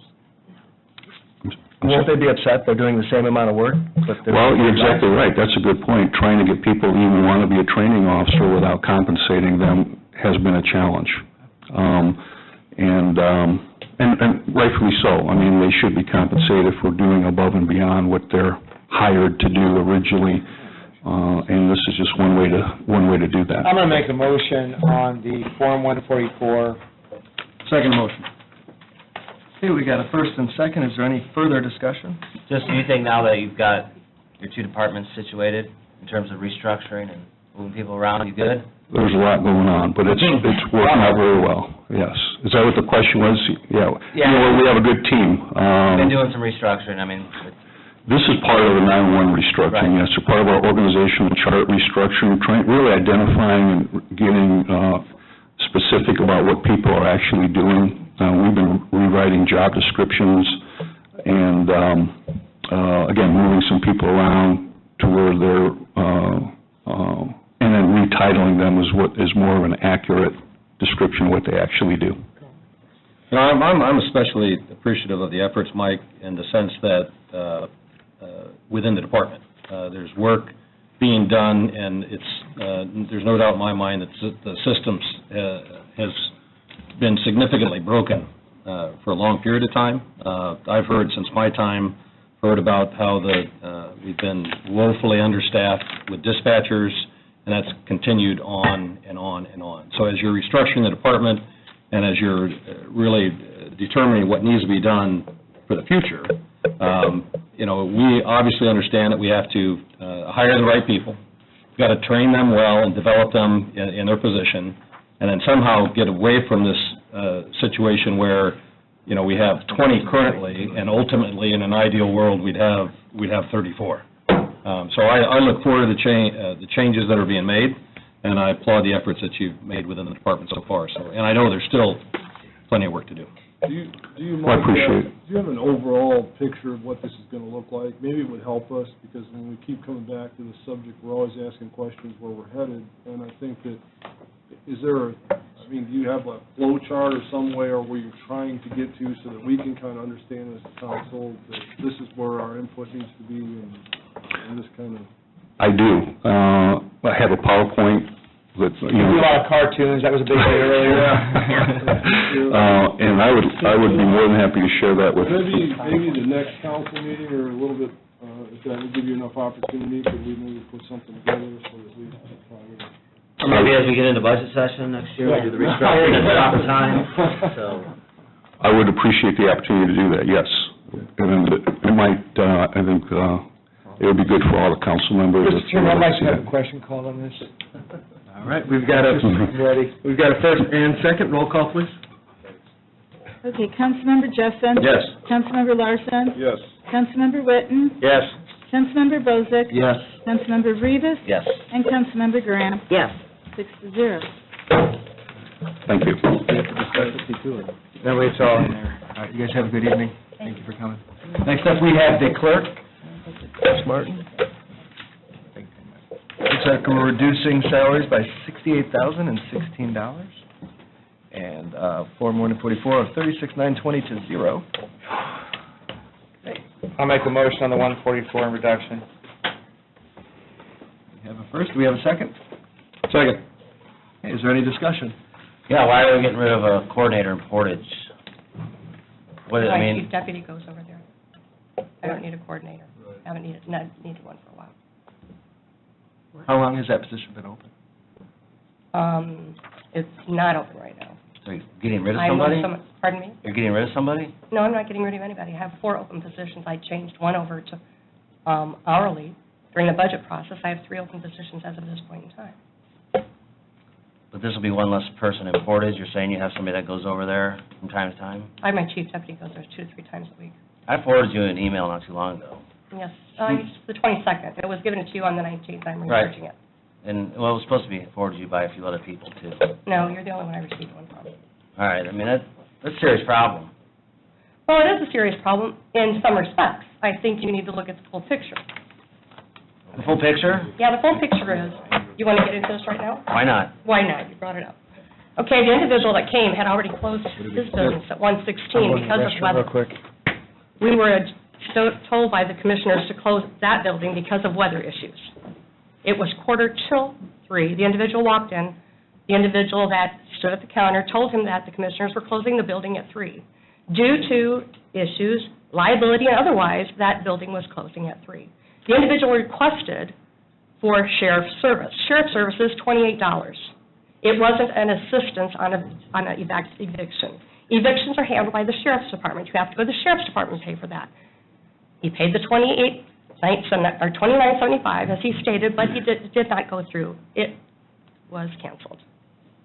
So in all actuality, had he made a phone call, he would have known that he should have gone to the sheriff's department first. The individual that was waiting on him was nervous, and she has some other issues that we're working on. Well, apparently this wasn't the only time Well, I didn't that- see anything else. Well, and that's what I was waiting to communicate with him on some other things. Apparently this isn't the only time. Well, I'd like But- to have more detail. Yeah, and I'll gather it, but I have a problem when a business owner from that community, who happens to be a veteran, goes into your office and gets treated like that. And maybe it's not the whole story, but, and then now we're getting rid of somebody in Portage, too. I didn't say we're getting rid of anybody. in Well, Portage. you're pulling somebody away from Portage. aren't No, you? we're not. No? We're in the same position we've been in for a year. That's how it's written. It's how it's written. It's adjusting the salary budget. You said that, so you don't have this coordinator over in Portage right now? No, I don't. You just have your deputy that goes, so you don't have supervision over there? Yes, I do have supervision over there. So why's your deputy go over there? I mean, My who's your chief supervisor deputy goes over to, there? well, I'm sorry, but I have a problem. my chief deputy and you probably have a problem with me, bottom Well, line. I don't. I have a problem when I get that email that somebody's treated like that. And I want to know, and then I look on here, and it's like we're getting rid of somebody from up there. Well, we're not getting rid of anybody. Okay, They've been that's fine. But I'll gather you some more information, too. You do that, please. See what's going on, 'cause that's... I would that's appreciate a- that, so I could get a I response. highly doubt that person is an honorable person, that he's out of line. I highly doubt it. So... Councilman Rivas? I had no time said he was dishonorable, but I also stated he was well aware of the other conditions. And I also stated that he is a pro se, and he does know, with reference to the evictions, that that amount needs to be paid to the Sheriff's Department, not at the clerk's office. Okay. So, I guess further, though, why don't we have any other, I mean, I get, you say you have the money around, but why are we paying for equipment out of salaries? There's nothing, we don't have the available, We're paying for election equipment that you denied at the last meeting. you don't have money, and the election board doesn't have money to pay for this, in a proper line item, not out of I salaries? wasn't given the budget. No, it doesn't show it in there. Wait a minute. Vicki, can I you gave you a copy elaborate? of the budget. I'm sorry? Can you elaborate? That's correct? I sent you a copy of the budget with all the information. It was one of the Jeremy, what exhibits, you asked the me? How do you word that? February 22nd memo. Mike, I mean, so do we always buy equipment out of the clerk's budget? We're Election reducing the equipment? amount in the clerk's and increasing the amount in the election board budget. The bottom line is, if this money is not approved, you will not have 2 additional early voting sites. That is depending on you. The election board voted to have it. If you pursue it, you decide not to have it, that's your decision. And that decision is No, I'm just wondering why it's not coming out of what you were salaries, saying. so I'm wondering why it's coming out of there. because we were told not to come back for additional out of the general fund. So right now, what's in the election board general fund? You mean the election board budget? The budget, yes, excuse me. I thought we were talking about the Hold clerk. hold on. We are. Yes, here we are. They're pulling money from the clerk to pay for Well, equipment, so Jeremy the asked. total, why they we're not began, using the their budget. total budget was, you can see it, can you, yeah, $598,650, and they have so far spent just $4,459. So they have a balance of $594,000 in the election board general fund budget. If you want to go through line item by line item, I can tell you what the 2016 budget incurred out of this budget. So I think what you're getting at is we're going to expend all that money right there.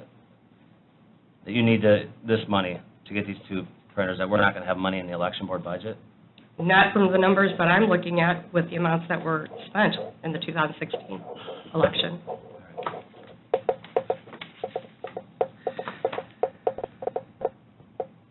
Does anyone else have anything? Did you say you talked to the gentleman?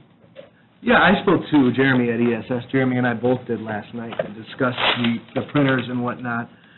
There was 3 printers they're purchasing, 2 for the early voting stations. They're called small printers, that's what he kept referring to them as. And those will not be needed if we decide to upgrade our election equipment next year and go digital. So there's a 10 to 15%, they'll buy them back at a 10 to 15% loss.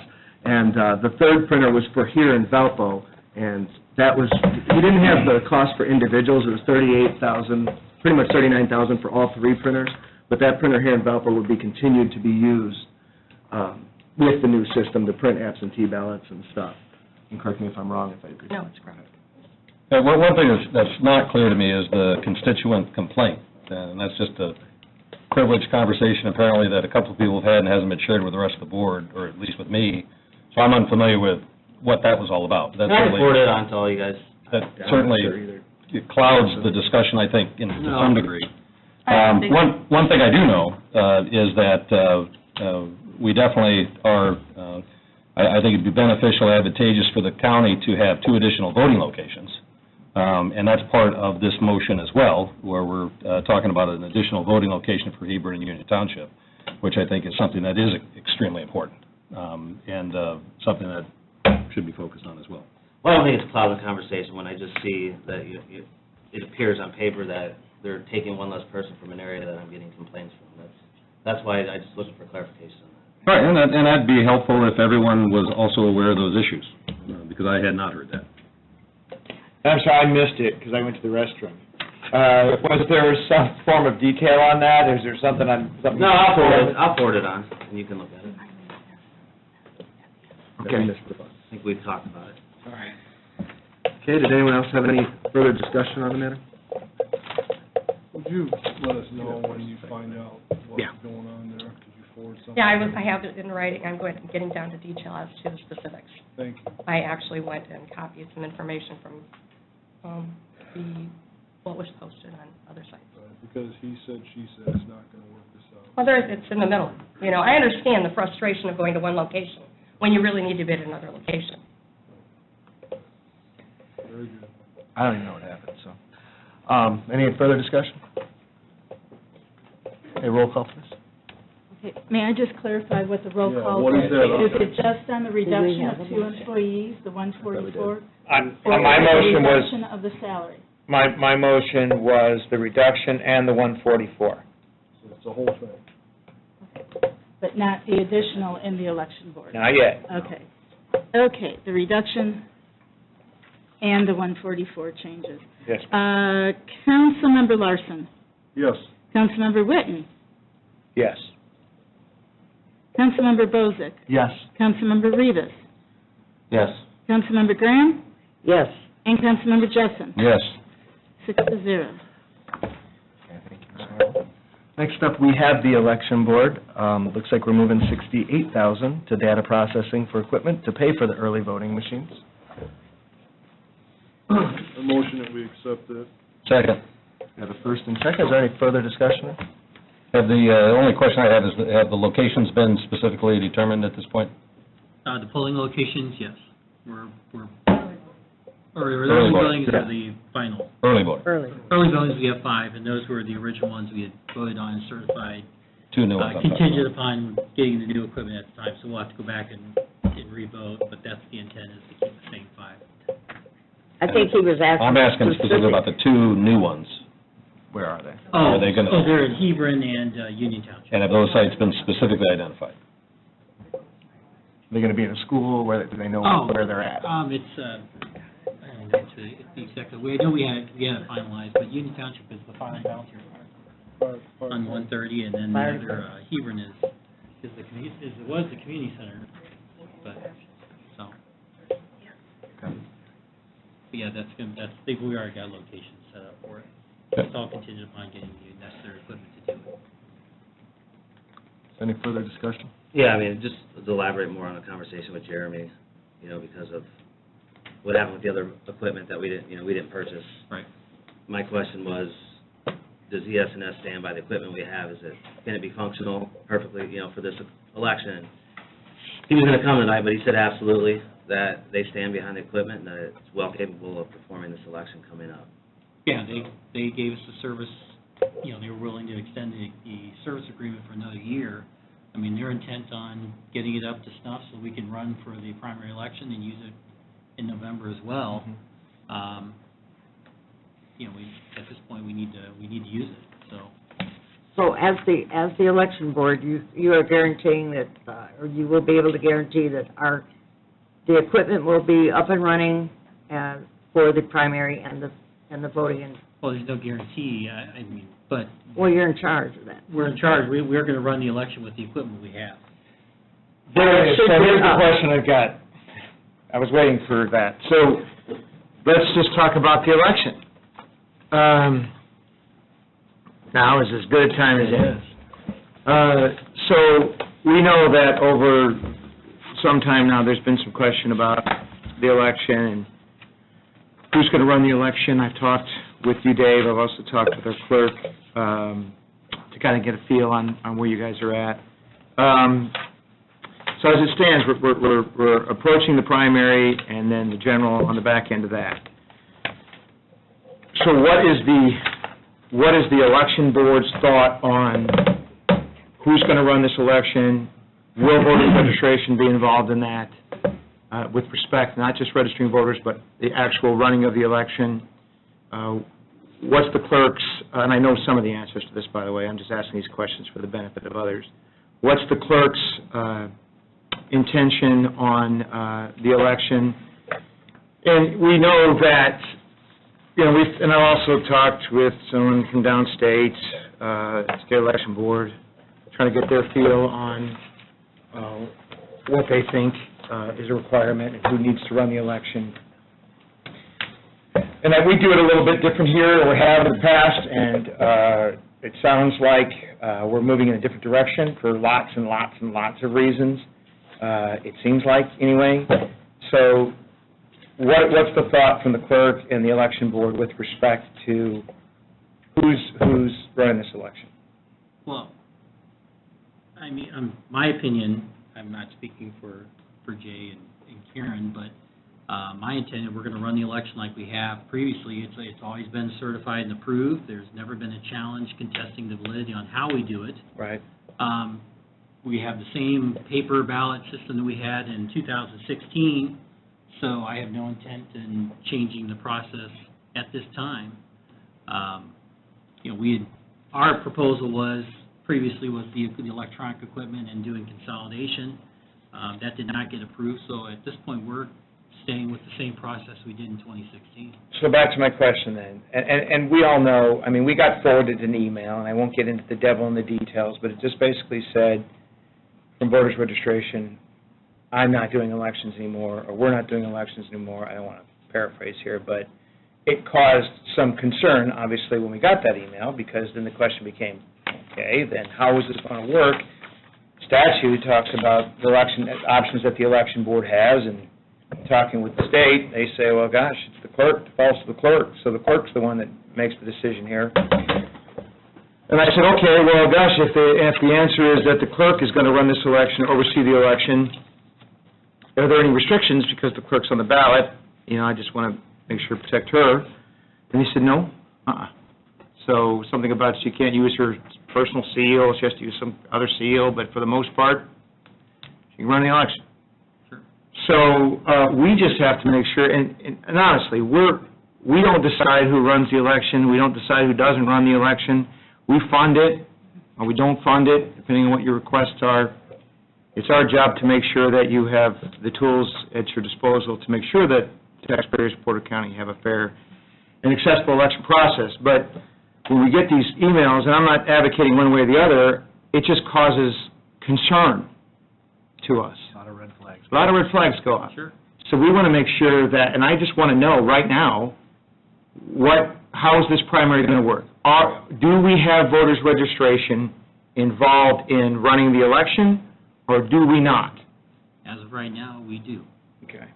Same way we've done it for 20 years. Exactly. All right. So I've been on that board for 20 years, I and we have operated through cooperation between the Democrats and the Republicans, regardless of who was the clerk. Yeah, but JJ, you have to understand, and you have to recognize the fact that when we get forwarded an email that says, we're not doing it anymore from voters registration, you understand that's a concern to us, right? I understand that perhaps a person emailed you, but as members of the board, I've been working with Republicans and Democrats for 20 years. Nothing's changed. Well, they emailed you, and then it was forwarded to us, if I understood it correctly. That's correct. Well, I'm not sure how you got it, okay? That was an internal memo, and obviously was leaked to you, from what I understand. Correct? Well, I don't know if it was leaked. It was sent to us. I mean, it's public record. It should know who to us. I mean, I'm glad we got it. You know who you received it from. From the clerk. from, JJ, and you It as an doesn't. attorney should know, if an individual is saying that it is illegal to run the elections the way we have been running them, and as an attorney, you need to look at the legality. That is the issue at hand. That is not the issue at hand. The issue at hand is to address the president and the members of the board. Is anything going to change? Yeah, but JJ, here's the concern that we have, and you, I'm not advocating one way or the other, you have to understand, but from the state, downstate, they're saying it falls to the clerk unless the election board does boom, boom, or boom. And So my question is the election board going to do boom, boom, boom, or nothing? We're going to do what we've always done, Dan, and the answer is, there will never be an Attorney General's opinion to you guys that does not have a disclaimer at the bottom which says you cannot rely on this opinion. Ask your local council. All that having been said, JJ. Well, I'm just saying. All that having been Attorney said, General's the opinion. question is, clerk, what do you think? What do you think? Well, I mean, this is almost when I like first started this, it has been a concern. Okay. It has been a definite concern, and that's due to the fact that it specifically states in the statute that it's the clerk's responsibility. Somewhere along the line, the county, I'm not quite sure whether it was within this council structure or commissioners, or when they got together, it was decided that other individuals that have not been given those job duties be assigned those job duties, and then you took it upon yourself to increase their pay for that, okay? So the problem is, we all know it's illegal now. It's been put out there, it's in the statute, and there are options of what we can do. The question is, what are we going to do? And that is the question. So, all right, so What is illegal? What is convincing anyone on this board, particularly Attorney Harper? You know that the Attorney General and the State Elections Board opinion, every written opinion has, you cannot rely on this opinion. You must contact your local yeah, but council. JJ, you're missing a step here. You're saying we got leaked a memo, we got sent a memo, we got forwarded, however you want to say it, but you have to identify the fact that we got sent something that said voters registration isn't going to do elections anymore. You So that- received it so- from one person, is my understanding. Okay, so That person is employed by us as one of the appointed voters registration deputies. In 20 years, nothing has changed. You received a memo. we You're certainly changing. pointed it out. We are not changing. You're changing, and you want to rely on an invalid opinion. So, Harold, you're our lawyer, why don't we hear from you? Let me just jump in I'm sorry, I got this email from Karen. It was forwarded from Karen. I agree. And it was a memo that was sent confidentially to the board members. So, I mean, it wasn't Two leaked. of the board members, JJ, I did not receive. See the problem? See, we just want to make sure, we don't want a bad episode of who's on first here. We There's just no want... bad episode, and you've heard from the two of us that for 20 years, this has been done with a handshake agreement. Dale Brewer. I want the election board to make some decisions. I want the election board to vote and we got a memo forwarded to us that said that I think this is illegal. I talked to someone downstate. It's not my job to answer your question. It's your job to answer my question. It's your job to answer our question. No, I'm not interpreting law, and you're making it. So anyway, no, I'm not. Yes, you are. Actually, I'm not. You were on the phone call with me, weren't you, Jeremy? All right. Thank you. I accept your apology. So anyway, Harold, you're our lawyer. Give us an opinion on what needs or does not need to happen here. I would say a couple things. First, the election board, and Dan, and we've talked about this, is responsible for running the elections, and it's their decision. I think from the perspective of the council, as the attorney for the council, I certainly, whether the council was provided it through a leak or through an email, the council has concerns about who's going to run the election. And so I think from the perspective of the council, we need some assurance from the board that the election I think the council's concern is the election going to be run properly, and is it going to be run? I think the election board certainly is responsible for running the elections, but the statute is pretty clear that the clerk, by default, would run it unless the board chooses otherwise. And I don't think the council needs to get into the middle of a fight between the clerk and the election board. I'm not saying that but I certainly think from the perspective of the council, there's some issues here. We just want to know from the election board and from the clerk, what's going on? Well, I don't think that's a crazy question. I don't think it deserves a lot of acrimony. Just, you're the election board. I know how we've done it forever. I get that. I've been here. I just want to know, and we want to know, looking forward, what are you guys going to do? From my standpoint on the election board,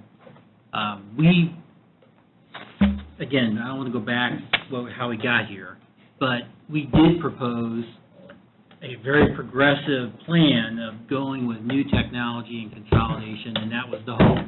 Right. That was our idea. Right. You saw how far it got. So, with that being said, my concern would be the same as if we, as a board, made a decision to make a change in the process of how we're going to run that election without the council and the commissioner's support. Are we going to be right back in the same situation with somebody looking at me and saying, I don't trust the consolidation, I don't trust this, I don't trust that? Well, consolidation seems to be off the table. So I understand that, but you know what I'm talking about, Dan. If we're making a change, if somebody... We're not making a change. We're wondering what you guys are doing. So, and I'd like to know some... What's going to happen for the primary? Yeah. Who's going to run the election? That's the bottom line. That's the question. If it's in the clerk's authority, why are you asking us? I'm asking her too. Run the election? Because I'm asking her too. Because we got forward statutory authority that said she's in charge. The clerk is sitting right there, Dan. Which is why I asked her 10 minutes ago, right before you started screaming at me. What was the issue? So, Karen, again, what do you think should happen? What do you want to see happen? You're the clerk. And part of the board. So what do you think? This is your moment to shine. What do you think? I do think that the clerk should have autonomy over the elections. So she will appoint the directors. Our board is not involved. Good.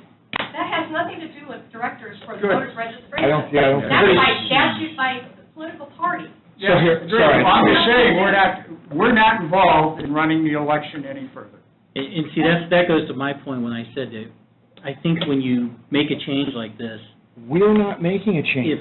But if we did so, we can't do it independently. So here's the question. Now, well, let's think about that for a second. Lydia, Let's just make sure we get everything under one stop here.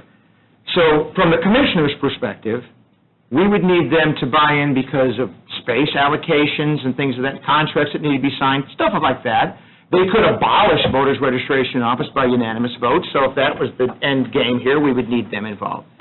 From the perspective of the county council, we need to fund whatever mechanism is going to be used to run the election.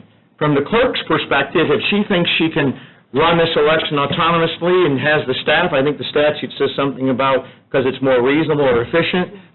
If that's her opinion and her standing, fine. The election board has the ability to do certain things, like create an election director by unanimous vote. It can bring a budget to us with staff and salaries, but that hasn't necessarily happened. So that's the question. See, and we're like one of 9 counties in the state of Indiana that has this thing going on. So we're in the minority here. So what we want to figure out now, because so many things have happened here recently that have raised a flag amongst this council, we're asking the questions, what's going on? Just tell us from the direction of looking forward. We've got the clerk now down there that says, I believe I'm autonomous and the default falls to me and I think I should run the election. If that's the direction we're going, then by golly, we're going to have to ask the clerk how she's going to do that. And if the election board is sitting here and saying, no, we've got de facto election deputies and we believe that they can run the election, and although they work in voters registration as well, that's the way we've done it, that's the way we're going to do it, then we can explore that possibility. But the question is, what are we doing? It's not a question, and we know what we're doing. You have generated a clerk who's accepted the responsibility, and I trust you will fund those. I haven't generated anything. You sure have. Oh, have I? Oh, yes. Pull the email out. Are you kidding me? No, I'm not. Well, you ought to be. The email was sent by one person. Okay, but it was to you guys. To you guys saying, well, I'm not... 20 years. And then it's, I We have have won 200 years. elections with no problem. You're the cause. No, we are not the you're cause. doing it I right would now, suggest my that friend. perhaps you might be the cause. No. That clerk, right now... I'm not advocating for the clerk to run the election. Yes. election. I'm not advocating, nobody up here is advocating one way or the other, JJ. You're advocating We're to asking... set up 2 salary slots. I can... No, we're not, do not put words in my mouth. Let him speak. Yeah, don't put words in my mouth, that's not what we're saying. We are not advocating that. You think I want to advocate a change 2 months before the primary? Yes. Of course not. Yes. That's insane. No, it's But if not. that's what we're going to have to do, we've got to get going on it. You are running politics into a very serious subject 2 months before an election. It is dangerous. There's no doubt. And it is a responsibility that we're apparently going to have to look at that isn't really ours. You've made it your No, I haven't. by talking about one letter. Do you know how many people you have in this county? Oh, my There's God. 30 people in this room. Why would you listen to one letter? Yeah, read it, Sylvia. This is from you. You don't have, No, I would like to read the last Go ahead. As a longtime Porter County Election Board member, we respectfully accept your recent decision to take the future lead in action in the mentioned area of concern. I think you're talking about equipment, I don't know. In the meantime, as always, we shall do our best to serve the voters of this county with the current available infrastructure and equipment in its as-is condition. My concern is, we chose not to buy the new equipment this year, but it's going to, it might be bought next year, it might be whatever. But the equipment that we have right now, I feel very confident in what we're using, the equipment. We have been assured by ES&S that it's going to be reconditioned and working properly. My concern is the as-is condition. I want to make sure that they are, they're going to be able to do the work and the machines are going to be up and running. That's my concern. I'm not, and I will vote to pay whatever to run this election. But it's just the tone of the letter that kind of, and we've never had words. What I'm saying to you is that was for the purchase of the new equipment. And Right. you put in a lot of time. I know you did, and I know you were disappointed. But for whatever reason, we chose not to get I felt that there was a time constraint for what we were being asked to do, and what's that going to be. That fed into the reason why I voted no on that. But I'm not saying we're never going to get that equipment. We are. But we chose to, to I think the turn the concern election back over to obviously you. is that if you have a clerk sitting up here saying she's going to run it, you have an election board that she's part of saying that you guys are going to run it, I see the concern up here. We can't have, as we're leading up to an election here, that it's a federal election, federal, state, everything, what are we going to have? Election board members, voter registration, the clerk down there, legal battles leading right up. I think it's legitimate that this board, who's been part of emails flying around since the vote Sylvia's talking about, that all of a sudden we have people claiming jurisdiction over this election. How are we not to be concerned? Mr. Rivas, I'm the only person in this room, as an attorney also, who has ever gone to the Supreme Court over a Porter County error, all right, on an election. Wow. And thank goodness Judge Bradford had the courage back then to allow us to go to the Supreme Court. It removed a clerk of the court who lost by approximately 3 votes. So I've been there. I've been up, I've come down, and I've been here for 20 years. Prior to 20 years, I served in Gary, Indiana, Lake County, for about 25 years. In all that time, I've never seen this type of problem created at the last minute by elected officials, who some of you are up for election. As is, Madam, ES&S official named Dennis, who we've dealt with for 15 years as our right arm to make sure this equipment works. He had to come out of the garage. It was too cold to work in there. That's our current equipment. We're going to do the best we can. When I say as is, I mean, I'm making the sign of the cross. Really, I mean, we just spoke to Jeremy from ES&S. Well, I hope you did. So, are you more familiar with the equipment from this company, that you're gonna stand here in the public and say, you know, you gotta do Father, Son, Holy Spirit, that this thing goes off with the equipment we have? Because he told me... We've had it since '94, it was, or something? And say that he will stand behind this equipment. I don't... Mr. Rivas, this is the same ES&S where we stayed till 12:30, 1 o'clock in the morning to cure errors. This is the same ES&S where during the 2000 election, they brought in heaters. So why were you up here a month ago trying to get us to buy them more? Point of order. Call the question. I don't think I'm quite ready. Okay. So, no, we need, now listen, this is, you can attack this board you want to, fine, but the fact of the matter is, we need to know what's going to happen with this election. JJ, we know how you feel. You've made that clear. Dave, clerk, just give us some assurances on what exactly you are doing. JJ says it's going to be status quo, things are fine, never mind the email. Okay, people say things sometimes they don't mean, they send things out in a fit of anger and wish they'd take it back, they want to put the toothpaste back in the tube, I get all that. The question now I have for you guys is, what do you guys think? And I'm not trying to create problems. Hey, listen, it's better if we can get through this primary, guys, just keep on keeping on, but we just need to know.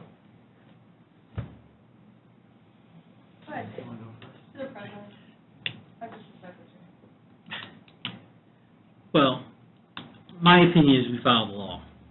And if the statutory authority is what you're claiming, fine. Then we will allow the clerk to do so. I mean, the clerk certifies the election, she signs off just like the election board does each time we've done it in the past. Again, my biggest concern is whether we advocate the change or not, I still think we need to support. Number one, you've already indicated you're going to give us the funding for the equipment, correct? I mean, we're going to do a service contract, we're going to fix the current equipment, so we will have the tools to do so. The only issue that we're talking about right now is how we are going to go about doing so. So, in that issue, to me, that issue is going to concern the commissioners. They're going to have to approve locations, the polling locations, that's just to do the election. If it's going to be an issue that we're going to remove voter registration from operating in the election, I would like to hear their approval or advocation that they're going to support that as well as the executive branch. I mean, we have done this for 40 years in the same process. Now, whether it's right or wrong, it's still, you guys are here. You were all elected through that same process. So if we're going to advocate a change in the statute and support the clerk to run the election, then I would want that comfort in that the commissioners are also going to back us. I don't want to we're already being pressed to a deadline, as you stated. Right. We are pressed, this is as close as we've ever been, probably, of trying to get the funding aligned, get the equipment going. It's going to be a race. So is there some way from the clerk, and I don't know this, but is there some way and this, again, is not the council's authority, but is there some way that we can work through this? Do you think we need to work through this primary with the status quo? And or do you think we shouldn't? I mean, you're the one that's definitely, you think you could run it. Well, if you don't, I mean, you can vote it. I mean, I think that's the issue, is the concern is if you change. Yeah, that's a concern. You know, you got to be able to do it. That's a concern.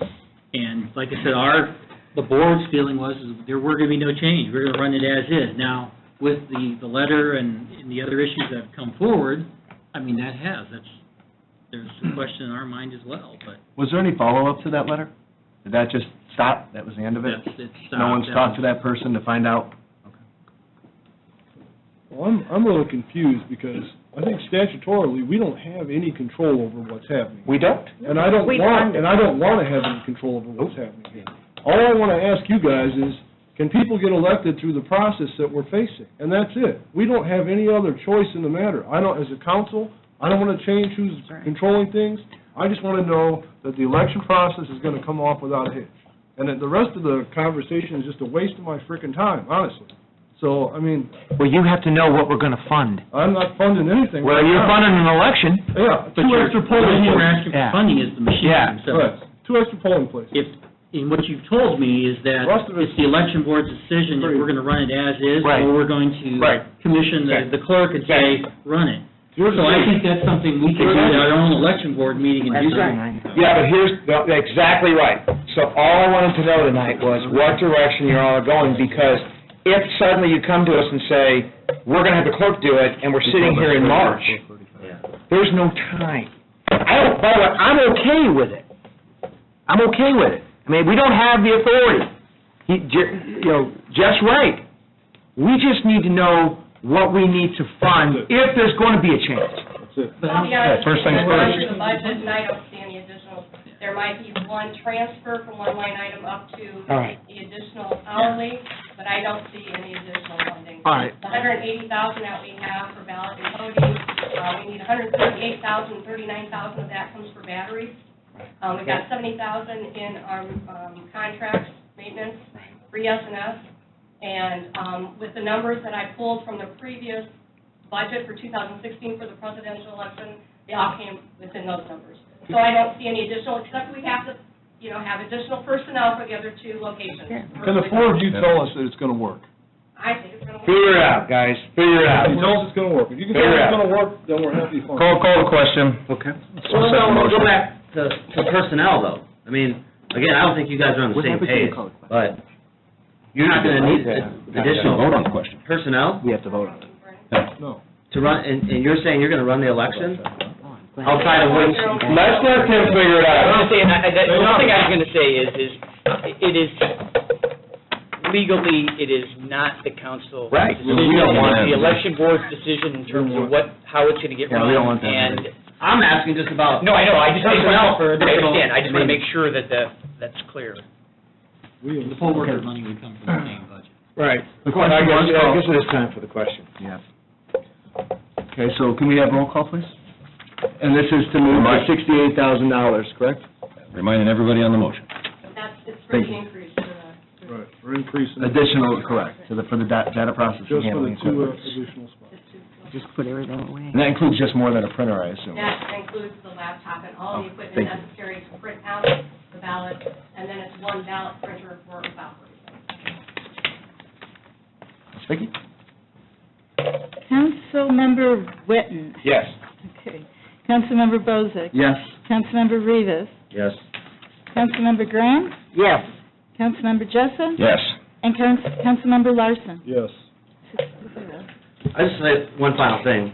I mean, it concerns all of us. We were pulled into this a while ago when after a vote with the equipment or lack of vote, we were pulled into it, emails started flying, we were pulled into this. JJ, I know we were. I apologize for my outbreak, but it's been a long 20 years, so I apologize to the board if I No. was too enthusiastic about my position. Well, I hope that the election board can figure this out. I know your attorney has stayed calm and hasn't said anything, but, On the exterior. this is for the people, this is a process that is important to everybody, this is what we are, America, but you've been absent for 7 years on elections. You've never certified an election that I can see going back. Last couple of years on minutes, you've proxied it, you've never been to the election board and certified the last couple of years. Now that you want to do it, if that's what you're doing, if you're taking it away from the, election board, then that's when maybe I'll do the cross with you, JJ. In your 8th year of your two terms that you're ready to practice. motion on the floor? Is, I think so. so, Yeah, he's just talking. Motion's over. Right, so what are we talking about? no, we Okay, thank you guys for your time today, appreciate it. Thank you again, I apologize. We appreciate that. Don't apologize. Okay, next up, we have the Sheriff's Department. We didn't vote. Point of order. You did not vote on the Commissioner's General Fund reduction as part of the whole. I thought we did. Oh, that was, we just did the Form 140. I did. Yeah, Oh, you did. two. I just wanted my motion to. Two of them. It was on the It's IT not part now. of it that you approved, but. Thank you, guys. No, he included it. I included The other it. part is He the included it. Commissioners and the other part. He said he included it. I included it all. I went through all their stuff. All of it, okay, I Yeah. stand corrected then. Okay, so next up, we got the Sheriff. $30,416.30 to purchase 2 fingerprint machines and equipment for the county. Move to approve. We've got a first, do we have a second? Second. Any discussion? I'd like to amend my motion to include the additional for the overweight vehicle, 42,000 motor vehicles, and the IPAC grant, it's 10,000. I'd like to ask about the motor vehicles purchase. Is that in addition to the 3 we already have, or is that something else? We're adding another truck, another weight truck, or are we adding a DOT truck? We're talking about the truck then? Yeah. Was this? Yeah, go ahead. Sure. The two vehicles that we want to purchase with this money are from different funds than what we got from Totally lost. The van is obviously from the user fee from the jail, Booking fee, yeah. and then the truck is for out of overweight limit fund. We're doing well with those, with the permits. Yeah, we'll talk about that later. So nothing out of the jail. All right. Any further discussion, any other questions? Okay, roll call, please. Okay, Councilmember Bozick. Yes. Councilmember Rivas. Yes. Councilmember Graham. Yes. Councilmember Jessen. Yes. Councilmember Larson. Yes. And Councilmember Witten. Yes. 6-0. I'd like to make a motion on the jail general fund reduction 144, and the reduction in Form 144, and the additional 28,000 to motor vehicles, and the additional 24,300 to 61,000 fund transfer. Second. Okay, we've got a first and second, is there any discussion?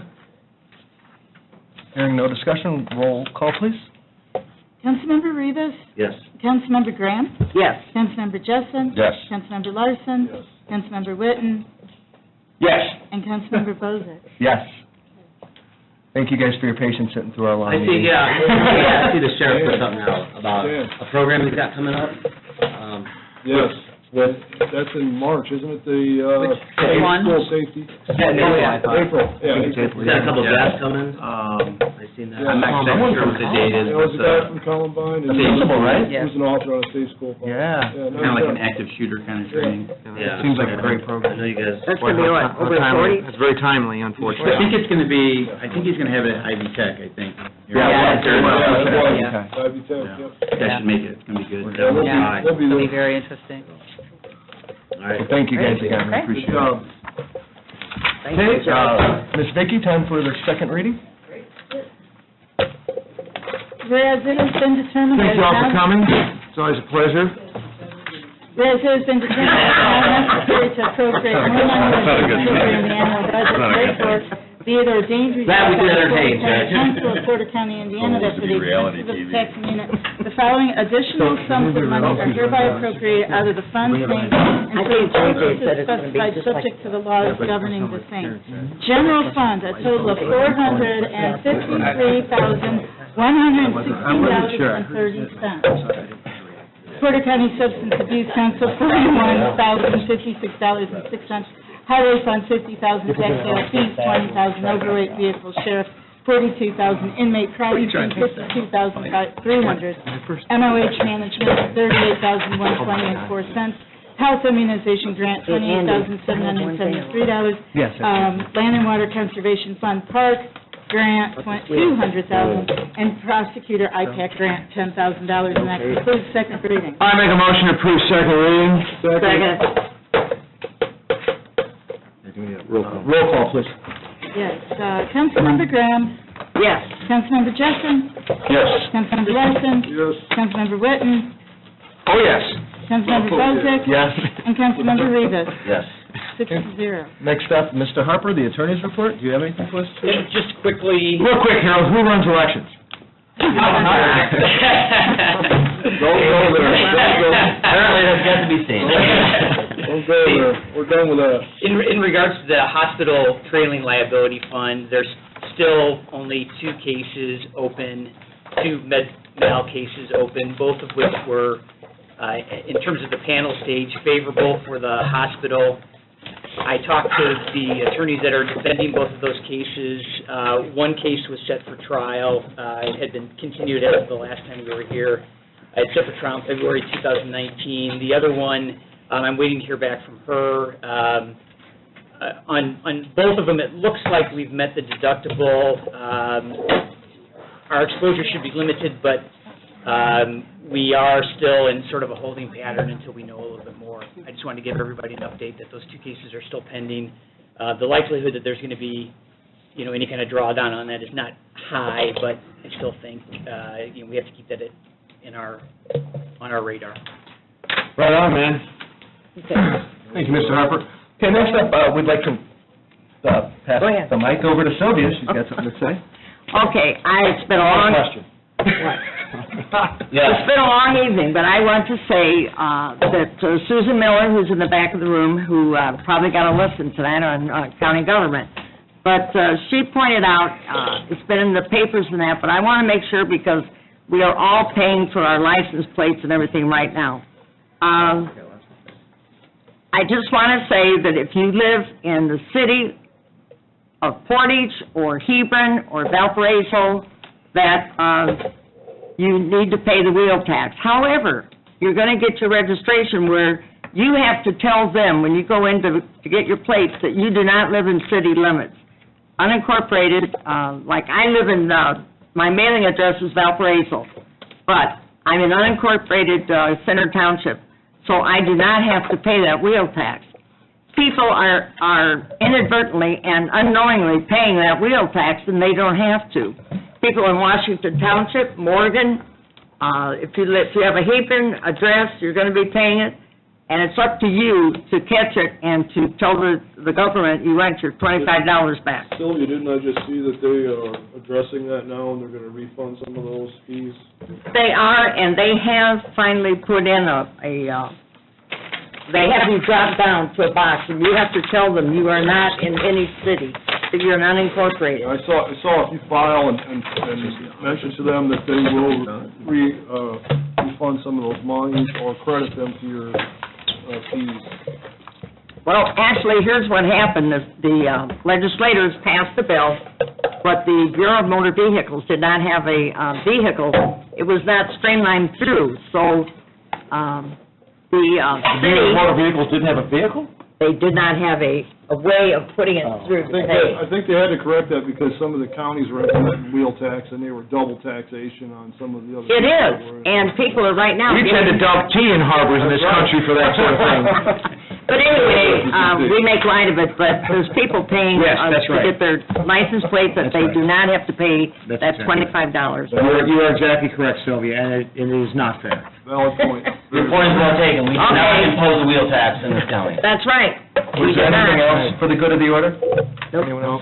That's it. What more can be said, my friend? I'm looking for a motion to adjourn. Motion to adjourn. I just can't make that. Oh, I'm sorry, wait a minute. We will now, I suppose. Welcome. Come on down, sir. Yes, sir. Please identify yourself. Wayne Perry, 2206 Maple Street, Michigan City. Currently, I am the deputy surveyor for LaPorte County. Even though I think my reason for being here tonight is extremely important, I will expedite because I know you've had a long, difficult evening. As I'm sure you're all familiar with House Bill 1002, not by number but by content, that was a House bill that was approved for the cost of road maintenance in Indiana. Well, in that bill was language that formed the foundation for the state to turn our interstates into toll roads. This is an extremely important item. If we allow this to happen, the effect is going to be dramatically negative. What we're experiencing over in LaPorte County between Michigan City and South Bend is a lot of heavy truck traffic has been jumping off the toll road and taking the highways. And if this happens, we're going to see substantial heavy trucks going off of I-65, Right. I-94, and they're going to be traveling Highway 20, 12, 30, 421, and 49. It's going to be an excessive amount of traffic that those roads cannot handle. We're going to see our maintenance costs go up dramatically, but more than anything, we're going to see a lot of serious car truck accidents. I'm here before you tonight to respectfully request that you author a resolution opposing this action that the state is in the process of taking. They currently have an entity under contract to study the structure of it, but they intend to move forward with this thing. So please, I humbly request that you take this action. Does LaPorte or Michigan City have one already? No, they have not done one. I have attended several town council meetings, and it's my goal to approach every council, city, town, and county in the areas affected and try to generate a unified effort to stand strong against the state to stop this. Harold, would you look into something like that? You make a good point, sir. Well, Absolutely. Have you scheduled a meeting with NERC or anyone else in the... No, I was a city council in Michigan City for 4 years. I'm not in city government right now, other than I'm employed by We have a the Port public, County. we have a public forum that you can come and speak at. I will do that, sir. Because Thank you very I much. feel that's all I'm sorry for. No, but really, you should go to NERC and share that concern with them. I will. And Yeah, we just- appreciate your perseverance. Yeah, thank you for coming.